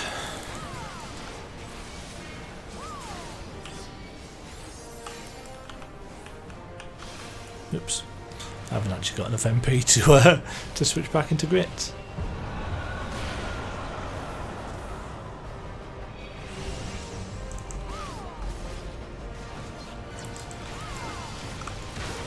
That's what happens if you don't get in time. You get a load of debuffs.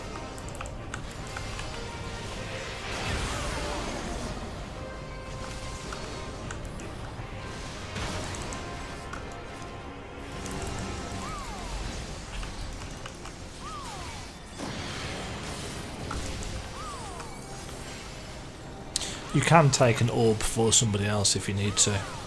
It'll do a chunk of damage to you.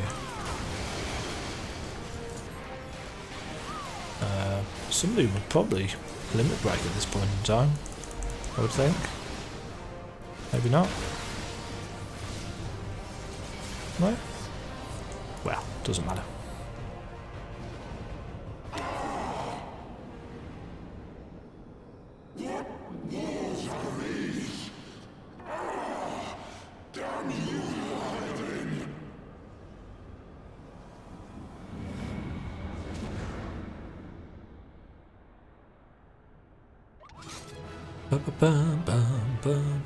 I think we'll come back to that wolves thing in a moment.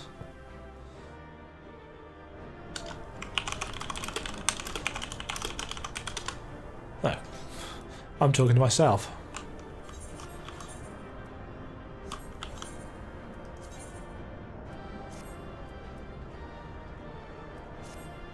So, you will have noticed that we got some second chance points added to our Wondrous Tales. So because we did a level 60 dungeon, so we can actually click on that and we'll get a random seal. Because things and reasons. Let's get out of here and find out what happens next in the story.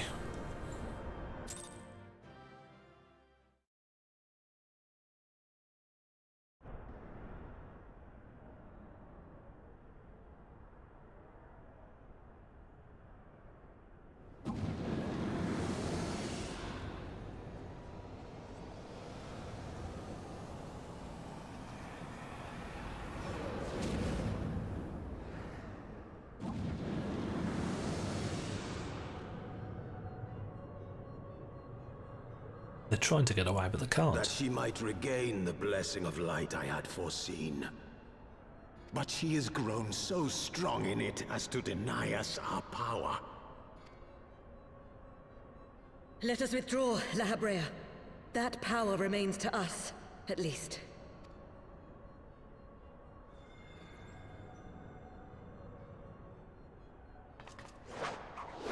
Impossible! Oh yeah, she was going to use one of the crystals of darkness to escape. But instead, we have trapped her in white orisite.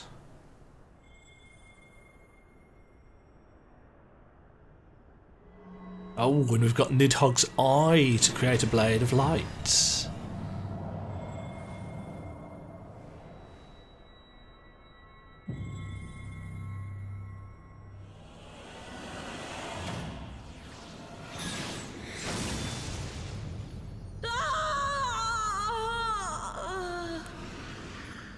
I'd completely forgotten that we end up killing a second Ascian.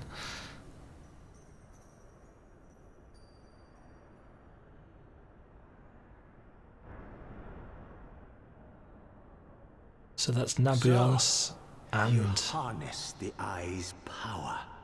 A pity you spent it all. What will you do now, hero?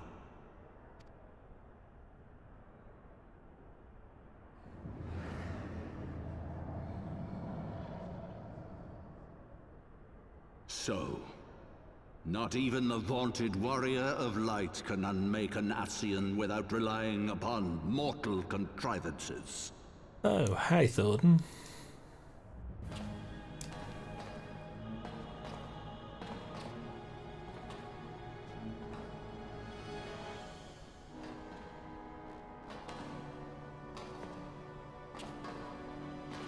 What's this? You.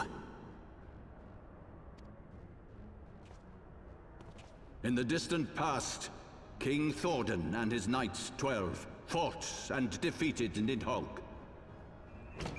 Though the victory cost them dear, they were rewarded with a great prize, the Dread Worm's eyes, both of which have since been held in the Holy Sea's safekeeping. The eye you possess was Nidhogg's left, and long has it served as the source of the Azure Dragoon's might. As for its twin,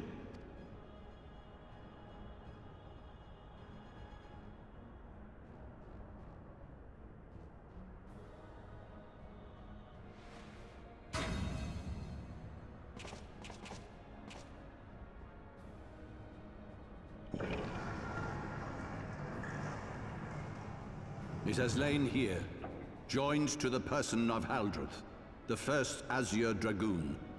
For though he learned to harness its power, he was ultimately consumed by it. Even in death, his body decays not. A pitiful end for a fabled hero. My Ascian friend, long have you and your kind sown the seeds of chaos by teaching mortals the secrets of summoning. But if you assumed that we would meekly serve as your pawns, then you are gravely mistaken. You would raise a hand against us? Yes, yes they would. By taking unto my flesh the soul of the legendary King Thordan, I can become a god. Ooh. Snape.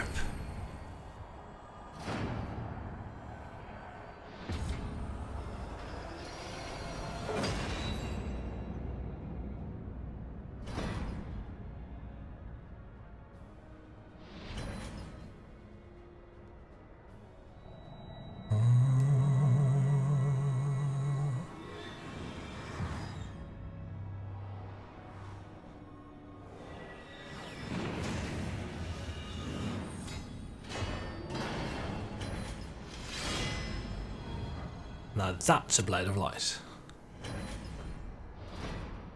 A god who knows not cessation, whose being is sustained by a millennium of fervent prayer, and the eyes nigh bottomless reservoir of ether. Oh. What? Your contempt for man has proven your undoing, Ascian. For my first act as God King, I do hereby sentence you to die!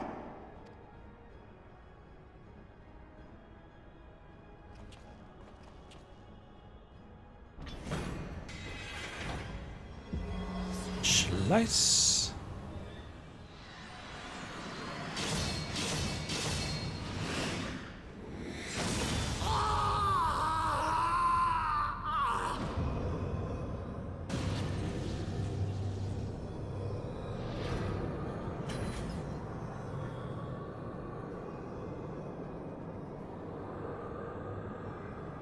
Gods feed upon ether.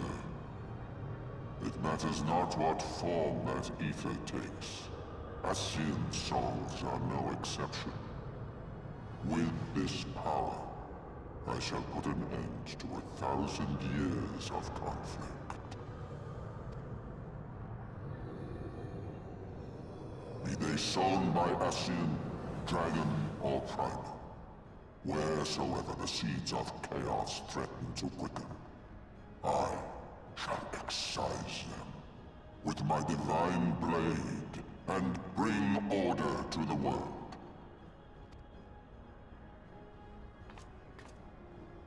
I have become that which you abhor, warrior of light. If you would take issue with my godhood, I shall answer you with my blade. Oh dear.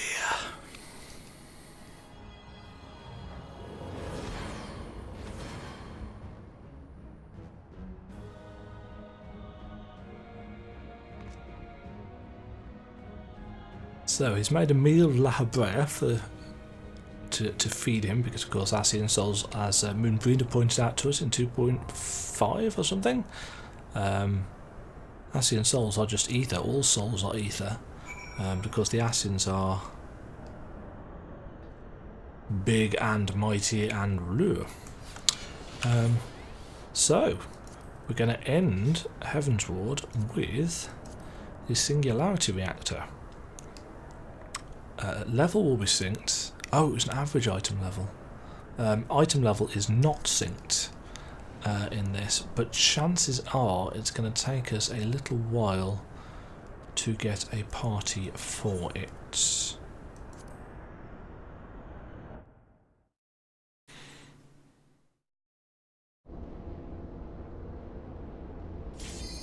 Or not. Sweet. I have not done the Singularity Reactor in about 2 years, so I have no idea what I'm going to have to do in this. But it is a story trial, and unlike the Royal Menagerie, I seem to recall Singularity Reactor Normal is actually quite easy.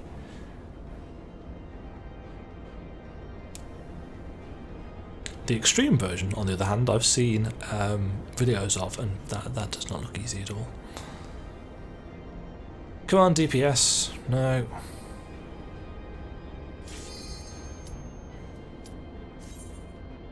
Singularity reactor does show up in the trial roulette, I believe.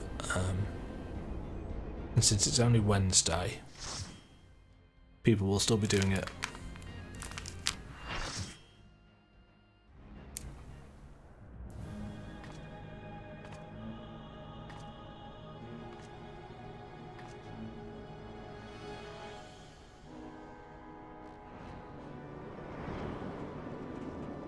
He's got the Heavensward behind him.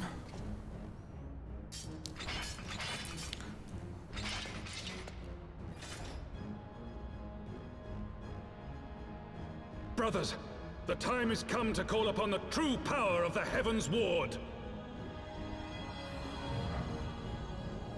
Knights of the Round. Whoop.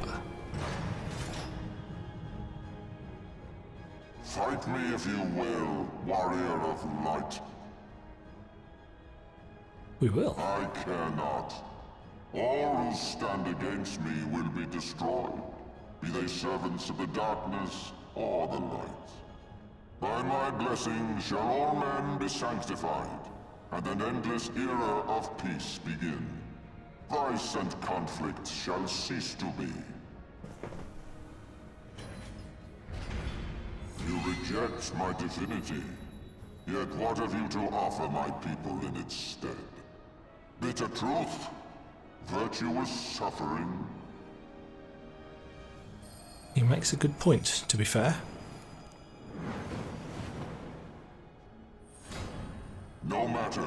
If you believe your cause just, I call upon you to defend it with your life.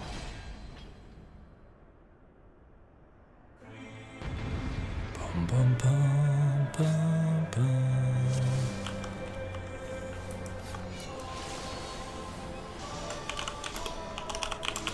Let's tell everybody it's my first time. It's not, but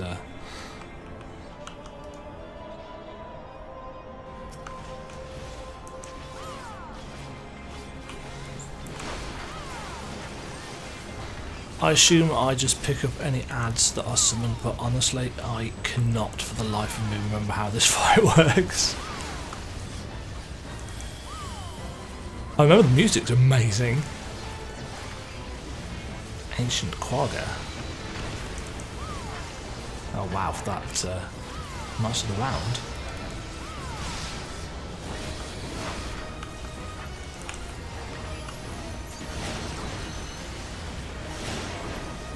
Oh yes, they use all the abilities from the various bosses in the dungeons that we fought.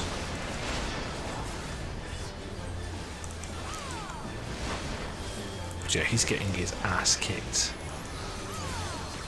My blade shall rend you.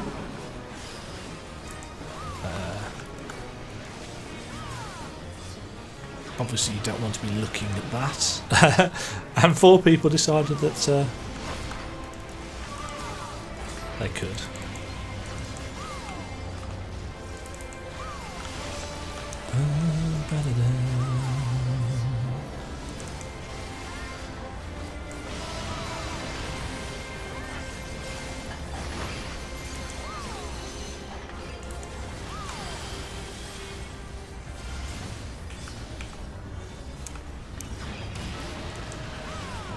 Some 3 people still got stuck by it.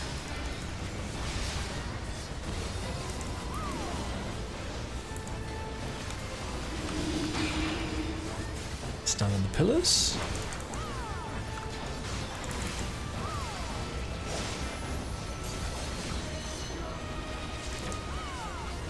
And at 1%,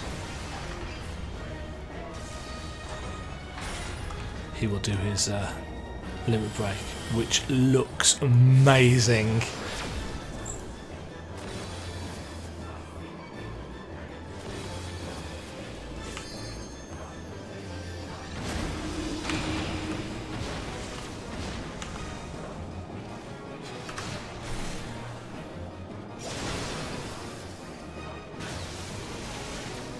Ow.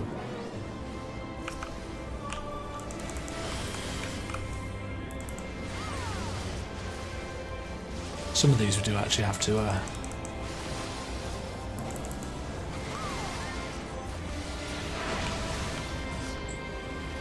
I need to weaken them.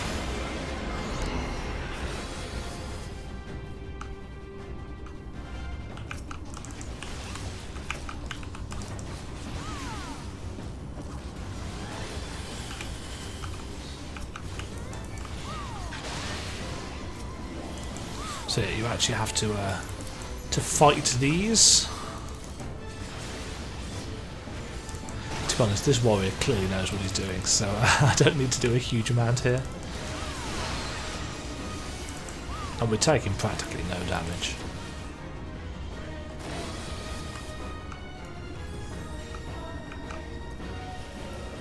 Ooh.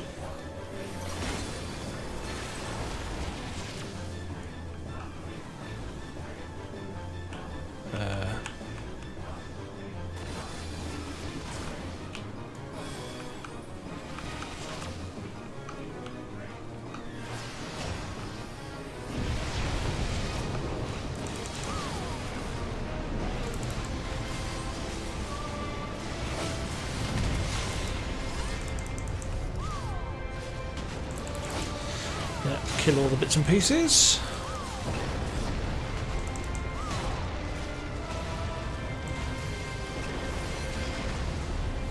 Again, not particularly difficult because considering how massively we're overgeared we are for this fight. To me, my lords! Oh, and here I think is the actual ultimate attack.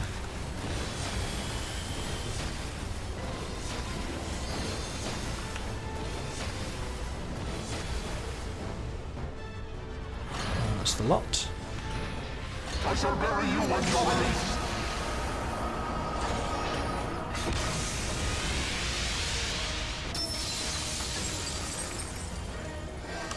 So cool. Yes, we survived your divine reckoning. And there we go. Got an achievement for that as well.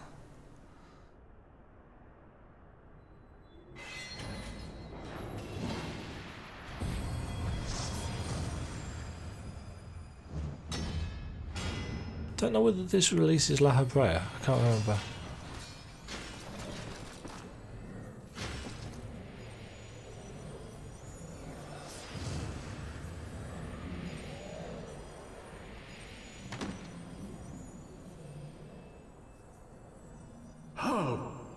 How can this be? A millennium of prayer and the Eye's power combined, and still you stand. Yep.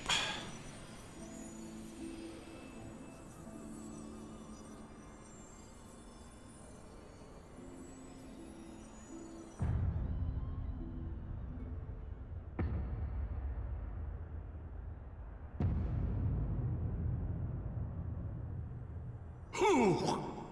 What are you? A little bit sinister there, that.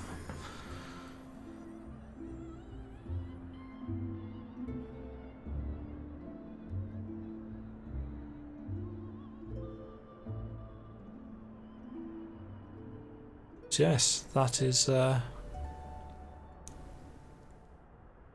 Archbishop and all of the Heavensward dead.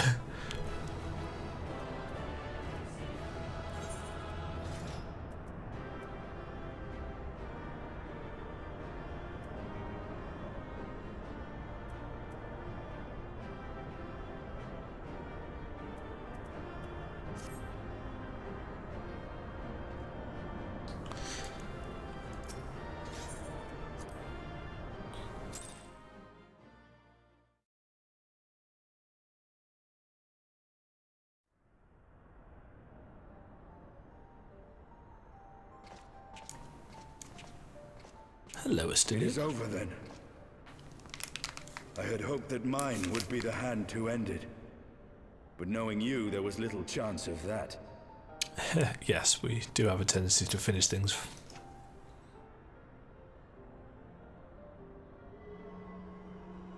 Have an eye. 'Twould seem the Eye has served you well.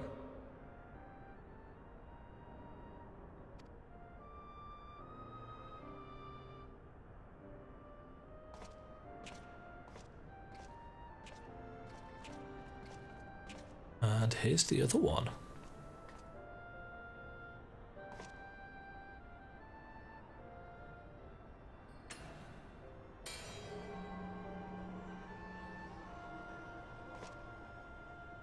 Its twin.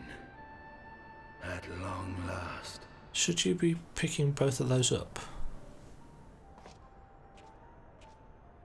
All that remains is to take them beyond the reach of man and dragon both. With this task accomplished, my toil shall finally be at an end.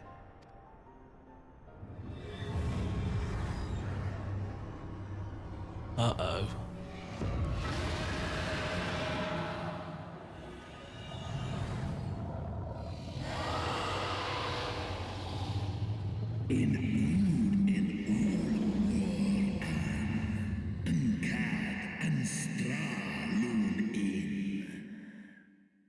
You had done well to resist my influence, bathed in my power and blurred as you were.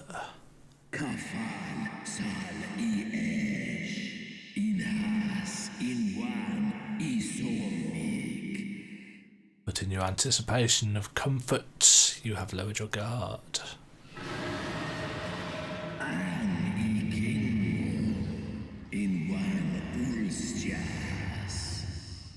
Keening of my fallen kindred, their smouldering desire for vengeance.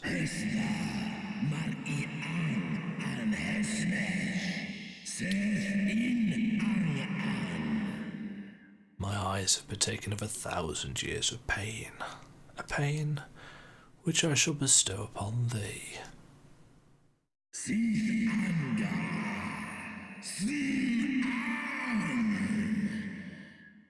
Drink deep of my rage and become me.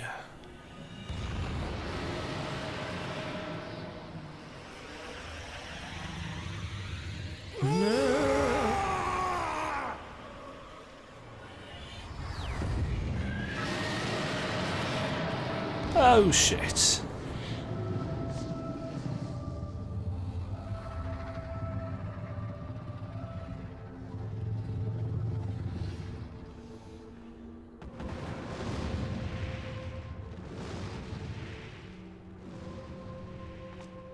Oh, buggering buggeration.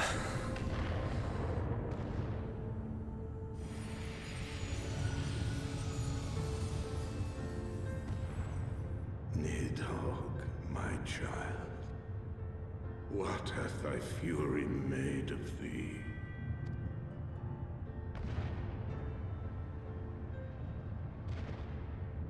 Let us away, servant of Hydaelyn.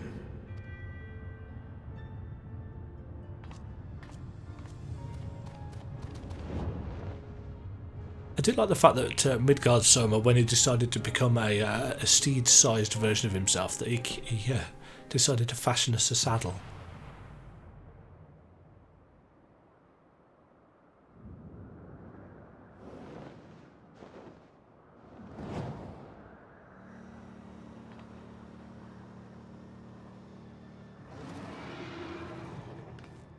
Chief! Over there! Oh, got voice acting for this bit.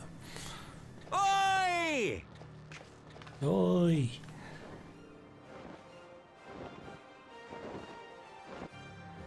Haha! God damn it, do you always have to cut it so bloody close? Yes. Yes, we do. Drama, you see. But why are they nodding at each other?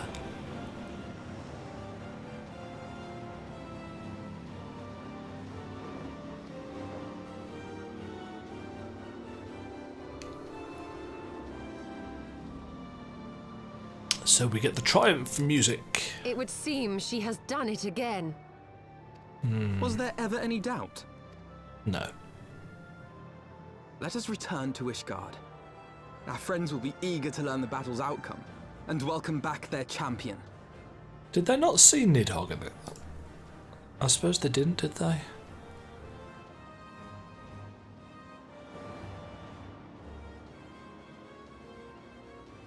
But why are they still waving at us?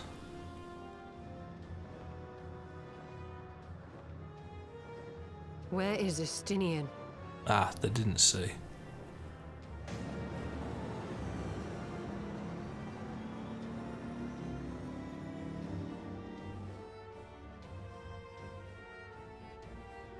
I like how they're only just now noticing that he's gone.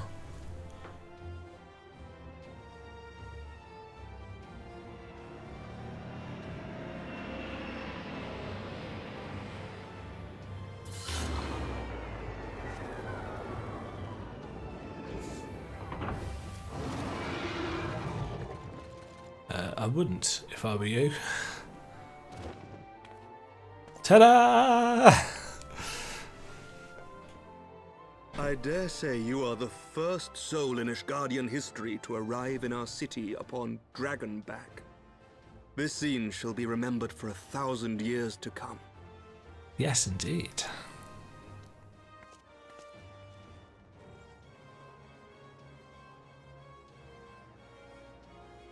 As we had feared, the Archbishop summoned the soul of King Thordan into himself, and thence became a primal. But he and his knights are no more, thanks to the Warrior of Light. Your struggles are not yet over, mortals. Whom do I have the pleasure? I am Midgard Sommer. I have journeyed with Hydaelyn's champion and observed her deeds in the conflict between man and dragon. Tell me, children of Thordan, do you desire peace?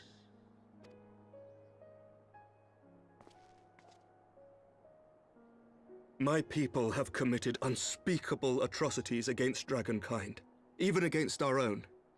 Would that we could undo these wrongs, but we cannot. Be that as it may, the future yet presents a chance to begin anew. Our nation has broken free of the shackles of a false faith, and Nidhogg shall lead his kindred against us no more. About that. I doubt not that it will require much effort and perseverance. But 'tis my belief that in time, Ishgard will again become a place where man and dragon may abide together in harmony. I shall remember thy words. Yet be warned, Nidhogg's soul liveth on. His unbridled rage hath claimed for its vessel the one thou callest the Azure Dragoon. Estinian. Doubt not but that Nidhogg will call out to his brood ere long, nor that they shall answer him. Steel yourselves, for the true test is yet to come. Come what may, we will never cease to believe. Upon the souls of they who have sacrificed themselves to pave the way for peace, we will never abandon our cause. 1,000-year war cannot be ended in a day. It may take generations. What thou dost begin, thy children must continue. Entrust unto them thy hopes and dreams, that peace may reign again, and forevermore.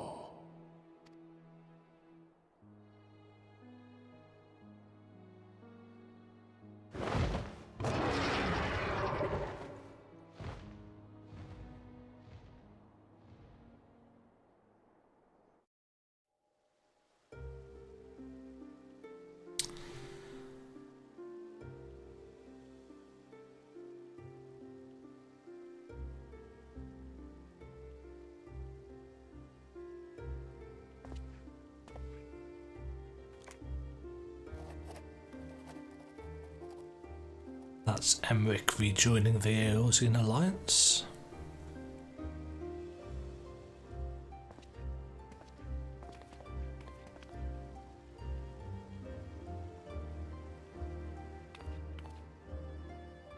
Let all here present attest that Sir Emmerich, acting on behalf of the Archbishop, has appended his signature. I do hereby declare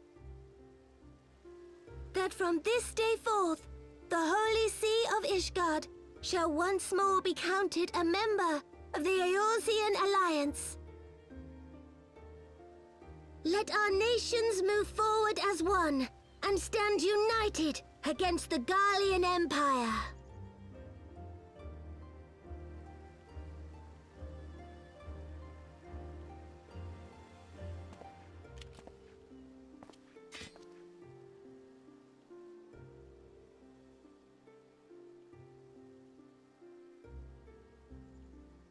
For the future of Eorzea. For the future of Eorzea! It's a nice little callback to the ending of 2.0.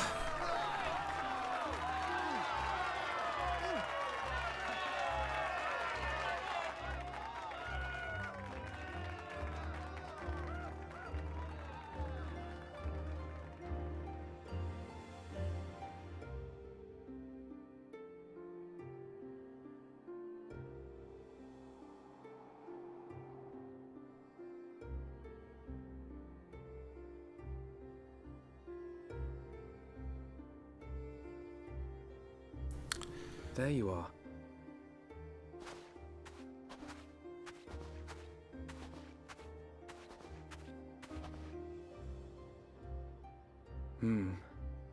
A noble monument to a noble soul.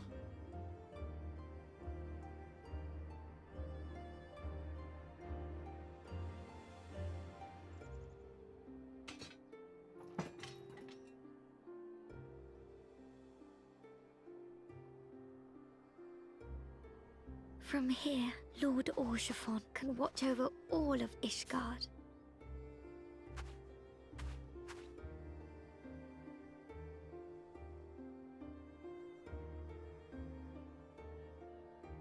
It has been a long and arduous journey, and we have lost much and more along the way. Yet come what may, we must stay true to our purpose and press on. That's right, you two.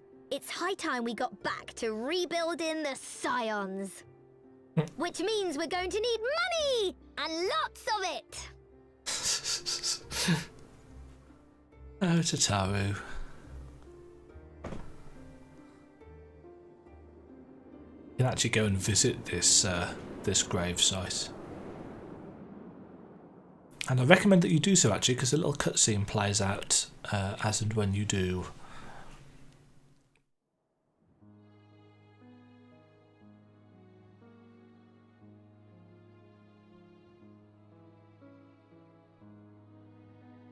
So ends a glorious chapter in their tale. A chapter, but not the whole story. However, tumultuous days yet lie ahead for Ishgard. After 1,000 years under the yoke of the Church, the people take their first tentative steps into the unknown.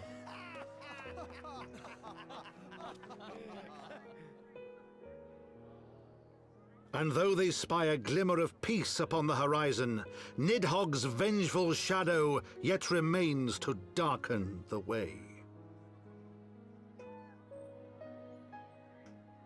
Be that as it may, so long as the young commander of the Temple Knights and his heroic companions are there to guide them, the people may hold fast to hope. The hope that one day true peace will return to Ishgard, and that man and dragon may live in harmony once more. Let the deeds writ herein never be forgot, that they may inspire generations yet unborn to strive ever heavensward.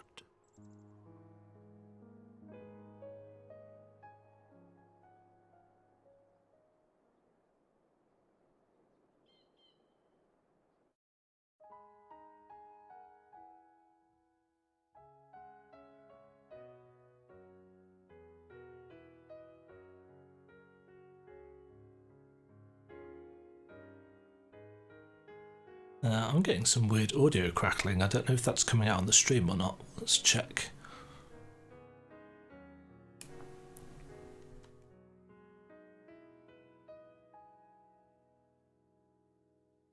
Children of the land, do you hear?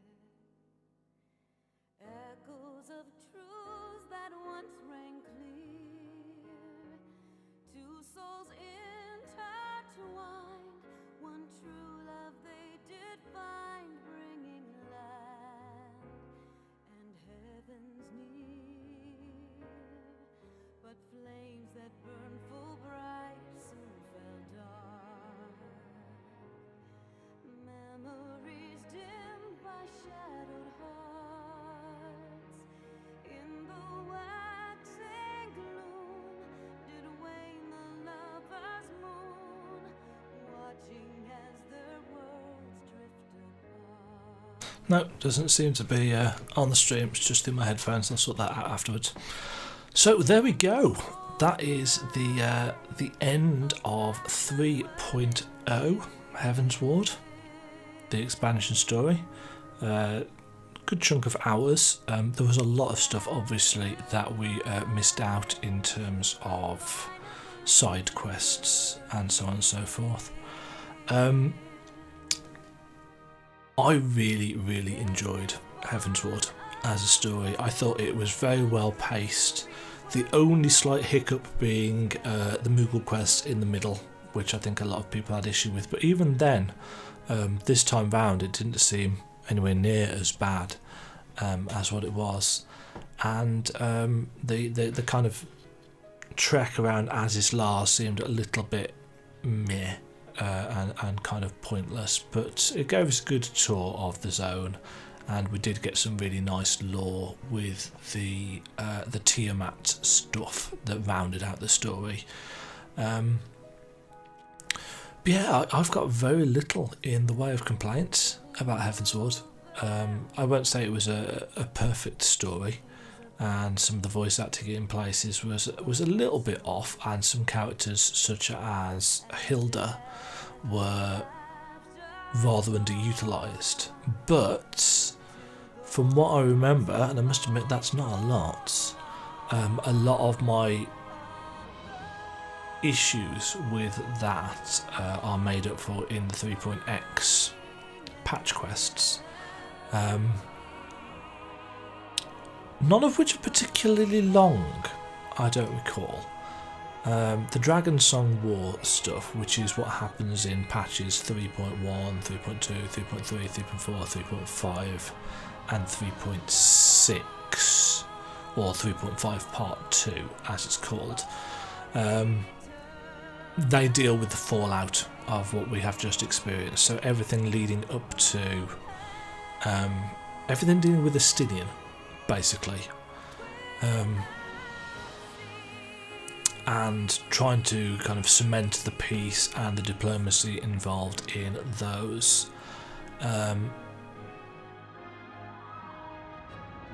Patch 3.1 has a solo duty involved, but for patch 3.2, 3.3 and 3.4 and 3.5 actually, they've all got instances tied into the main story. So like they did in the later patches of Realm Reborn, they started adding those in. So 3.1 has 1, 2, 3, 4, 5, 6, 7, 8 quests, so not a huge amount. 3.2 is slightly longer. 3.3 is definitely longer. 3.4 I cannot remember the plot for. And then 3.5 and 3.5 part 2 are leading up into Stormblood. So it's all level 60 stuff. It will be quite interesting to see how far through the 60 to 70 stretch we get. I expect we may get close to 62, or maybe some way into 62, I'm not sure. But yeah, poor Ffxiv. But yeah, Heavensward, really enjoyable expansion and really set a bar which a lot of people don't believe, according to Reddit and videos that I've watched. The people don't believe that Stormblood lived up to.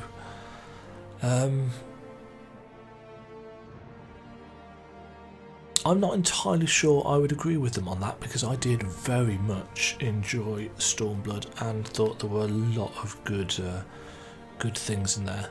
But I also absolutely loved Heavensward as a story, and the story, of course, is not finished yet. We've got a few patches worth of story content to go with everything else, and we will continue that in subsequent playthroughs. We will get, without a doubt really now, we will get probably the 3.x stuff done before the end of my summer holiday, which is great. I'm a little, actually, one tiny it is a minor nitpick. Nobody in the entirety of Heavensward pronounced the name of that female Ascian, so I still have no idea how to pronounce it. Though I suppose it doesn't make a difference now, as she's very much dead. I don't think La Habrea is dead, but I can't remember. I can't remember whether the eye ate him or whether Thordan consumed him. Because actually I can't remember whether he makes an appearance in the later patches or actually in Stormblood, now I think about it. I vaguely recall him being referenced, but not whether he was actually there. Oh, another thing that we're going to get in the other 3.x, or in the 3.x patches, is the other Scions returning, and that will lead us up to some very, very cool and interesting lore. I think it's in about the end of 3.2 and much of 3.3, which is all to do with the rejoining and the different worlds and all the stuff that the Ascians are actually trying to do, the true power of the Echo. And we get some insight actually into the true power of the Echo in this scene with Igiorm and La Habrea. That's how I'm going to pronounce the name, Igiorm. But of course we also get some of that in Xenos' stuff in Stormblood as well, when we get to that in this playthrough. But yeah, there's a really, really cool kind of a rock remix of the Thordan fight music, the Singularity Reactor. You can find those on YouTube. I hear the extreme version of this fight is fairly nasty. You get some pretty cool weapons from it though. And yes, that was a very nice callback to the end of 2.x, when you've got the 3 city-states joining together. Now you've got all four of the big city-states left in Eorzea. Obviously there would have been 5, but Sharlayan is gone. It is abandoned.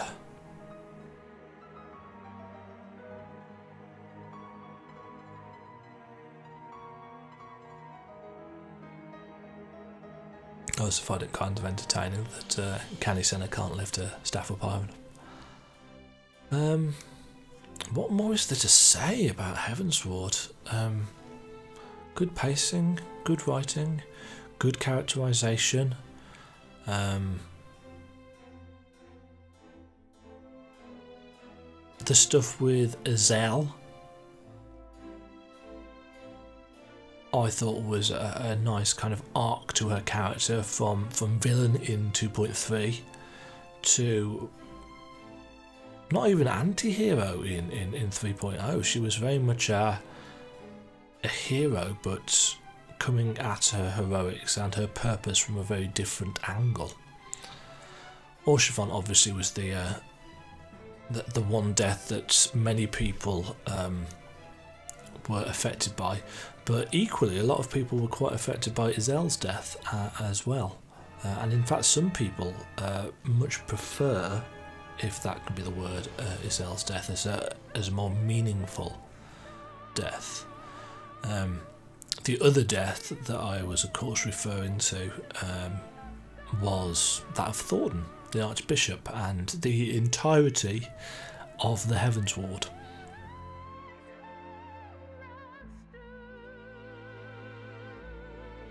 I'm not going to spoil anything for 3.x because there are other things that go on.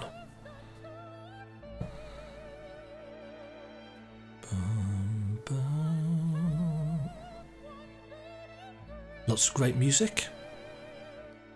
Consistently great music all the way through. There's some really good music in the 3.x dungeons as well. The Warring Triad, great music, but I've not set foot in any of them. So I've no idea what those fights are like. I haven't even watched YouTube videos of them. I should probably do that at some point. But yeah, there's a lot of content in Heavensward that I haven't done. Alexander, of course, is the raid that is released in. It unlocks actually after we've finished watching these credits, and we can go and explore Alexander, which gives Cid and company something more interesting to do for the rest of the expansion, just like the Crystal Tower does for 2.x. Bum, bum, bum, bum, bum, bum, bum, bum, bum.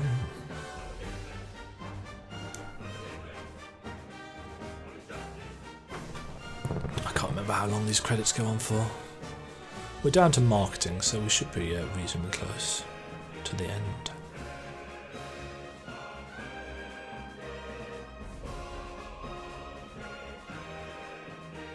Because I'm assuming, though again, can't remember, it's been 2 years, I'm assuming that there are some after credits scenes.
I think actually we can skip these, and we should, yeah.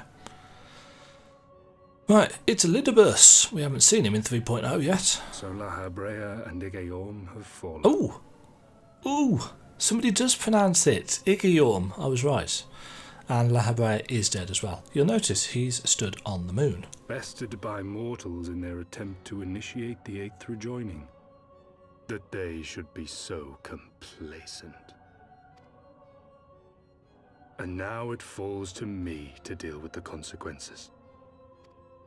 Without intervention, the balance between light and darkness will begin to shift, placing our mission in jeopardy.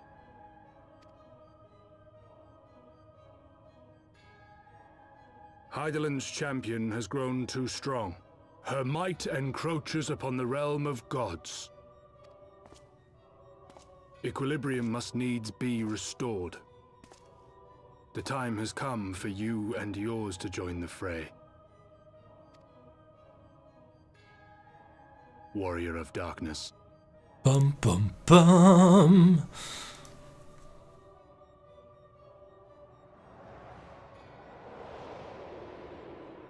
Yep, they're on the moon. The actual moon, not Dalamud, the lesser moon.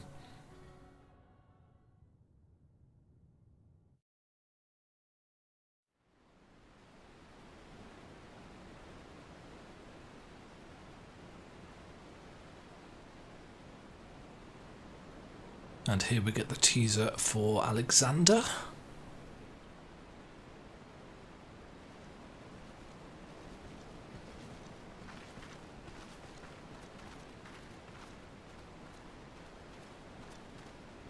Remind me, why is there no rest for the righteous? They get bored otherwise. Because they care, Master Garland.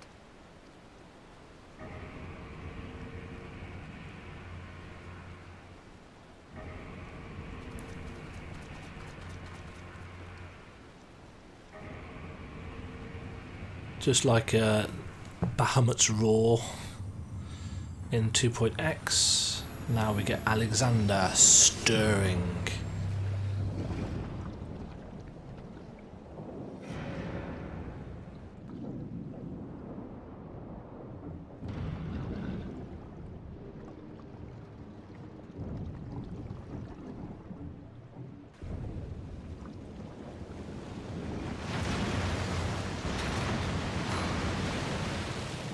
Obviously we saw a lot of this in the kind of benchmarking trailer for Heavensward, but it's still kind of impressive.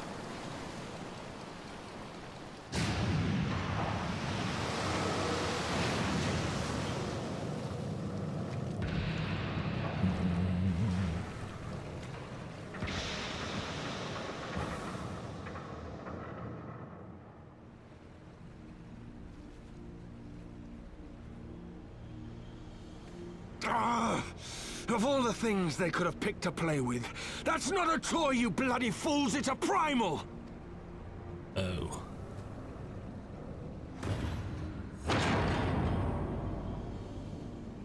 Oh dear.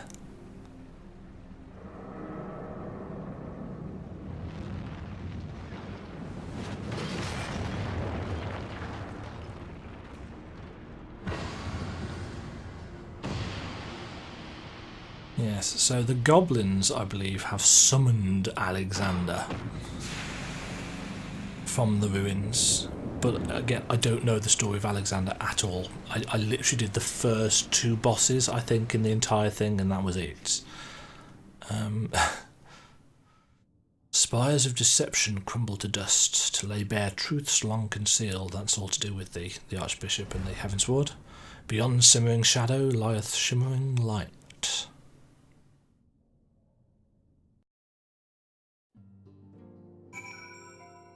And there we go. Right, I'm just popping to the loo before I do this next bit.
I don't know, I forgot to put the Be Right Back graphic on again.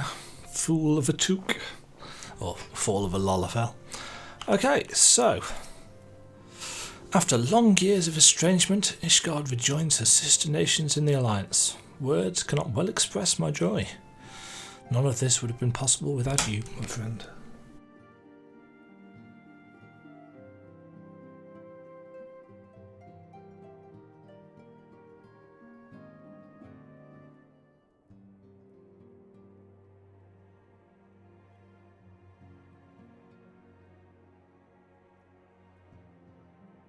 Where was I? Yes. Change is coming to Eorzea, though it will inevitably bring with it a measure of upheaval. With hard work, peace and prosperity are sure to follow.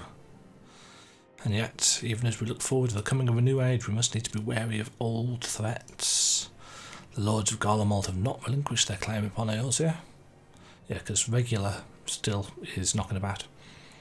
And we shall be forced to contend with them before long. And then there is the matter of our comrade Estinian, claimed body and soul by Nidhogg. If there is a way to rescue him, we must find it. Suffice it to say, the path ahead holds no shortage of challenges, but together we shall overcome them.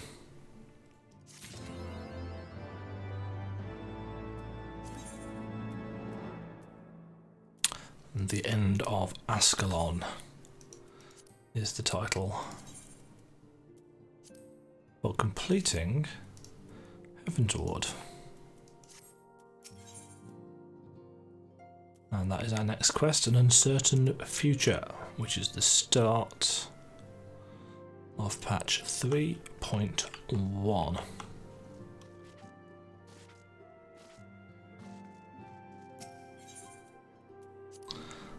So there we go. That is Heavensward, main scenario, or main story quests, in their entirety.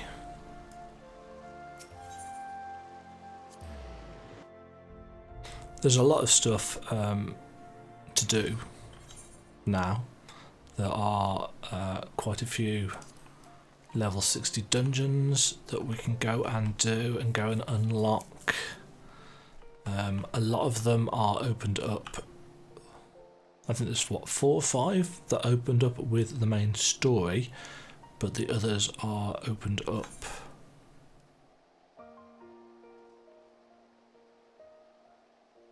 in various zones through a variety of quests, just like they were in 2.x. So that's it for this stream and for this series. We will come back and obviously do the love the lighting on that. We will come back and do 3.x pretty soon, but for now I'm going to go and do the Dark Knight quests that I've missed, and also I need to go and do some leveling roulettes on my main.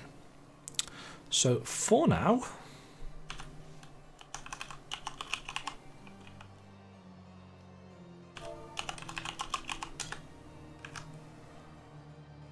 Toodle Pip.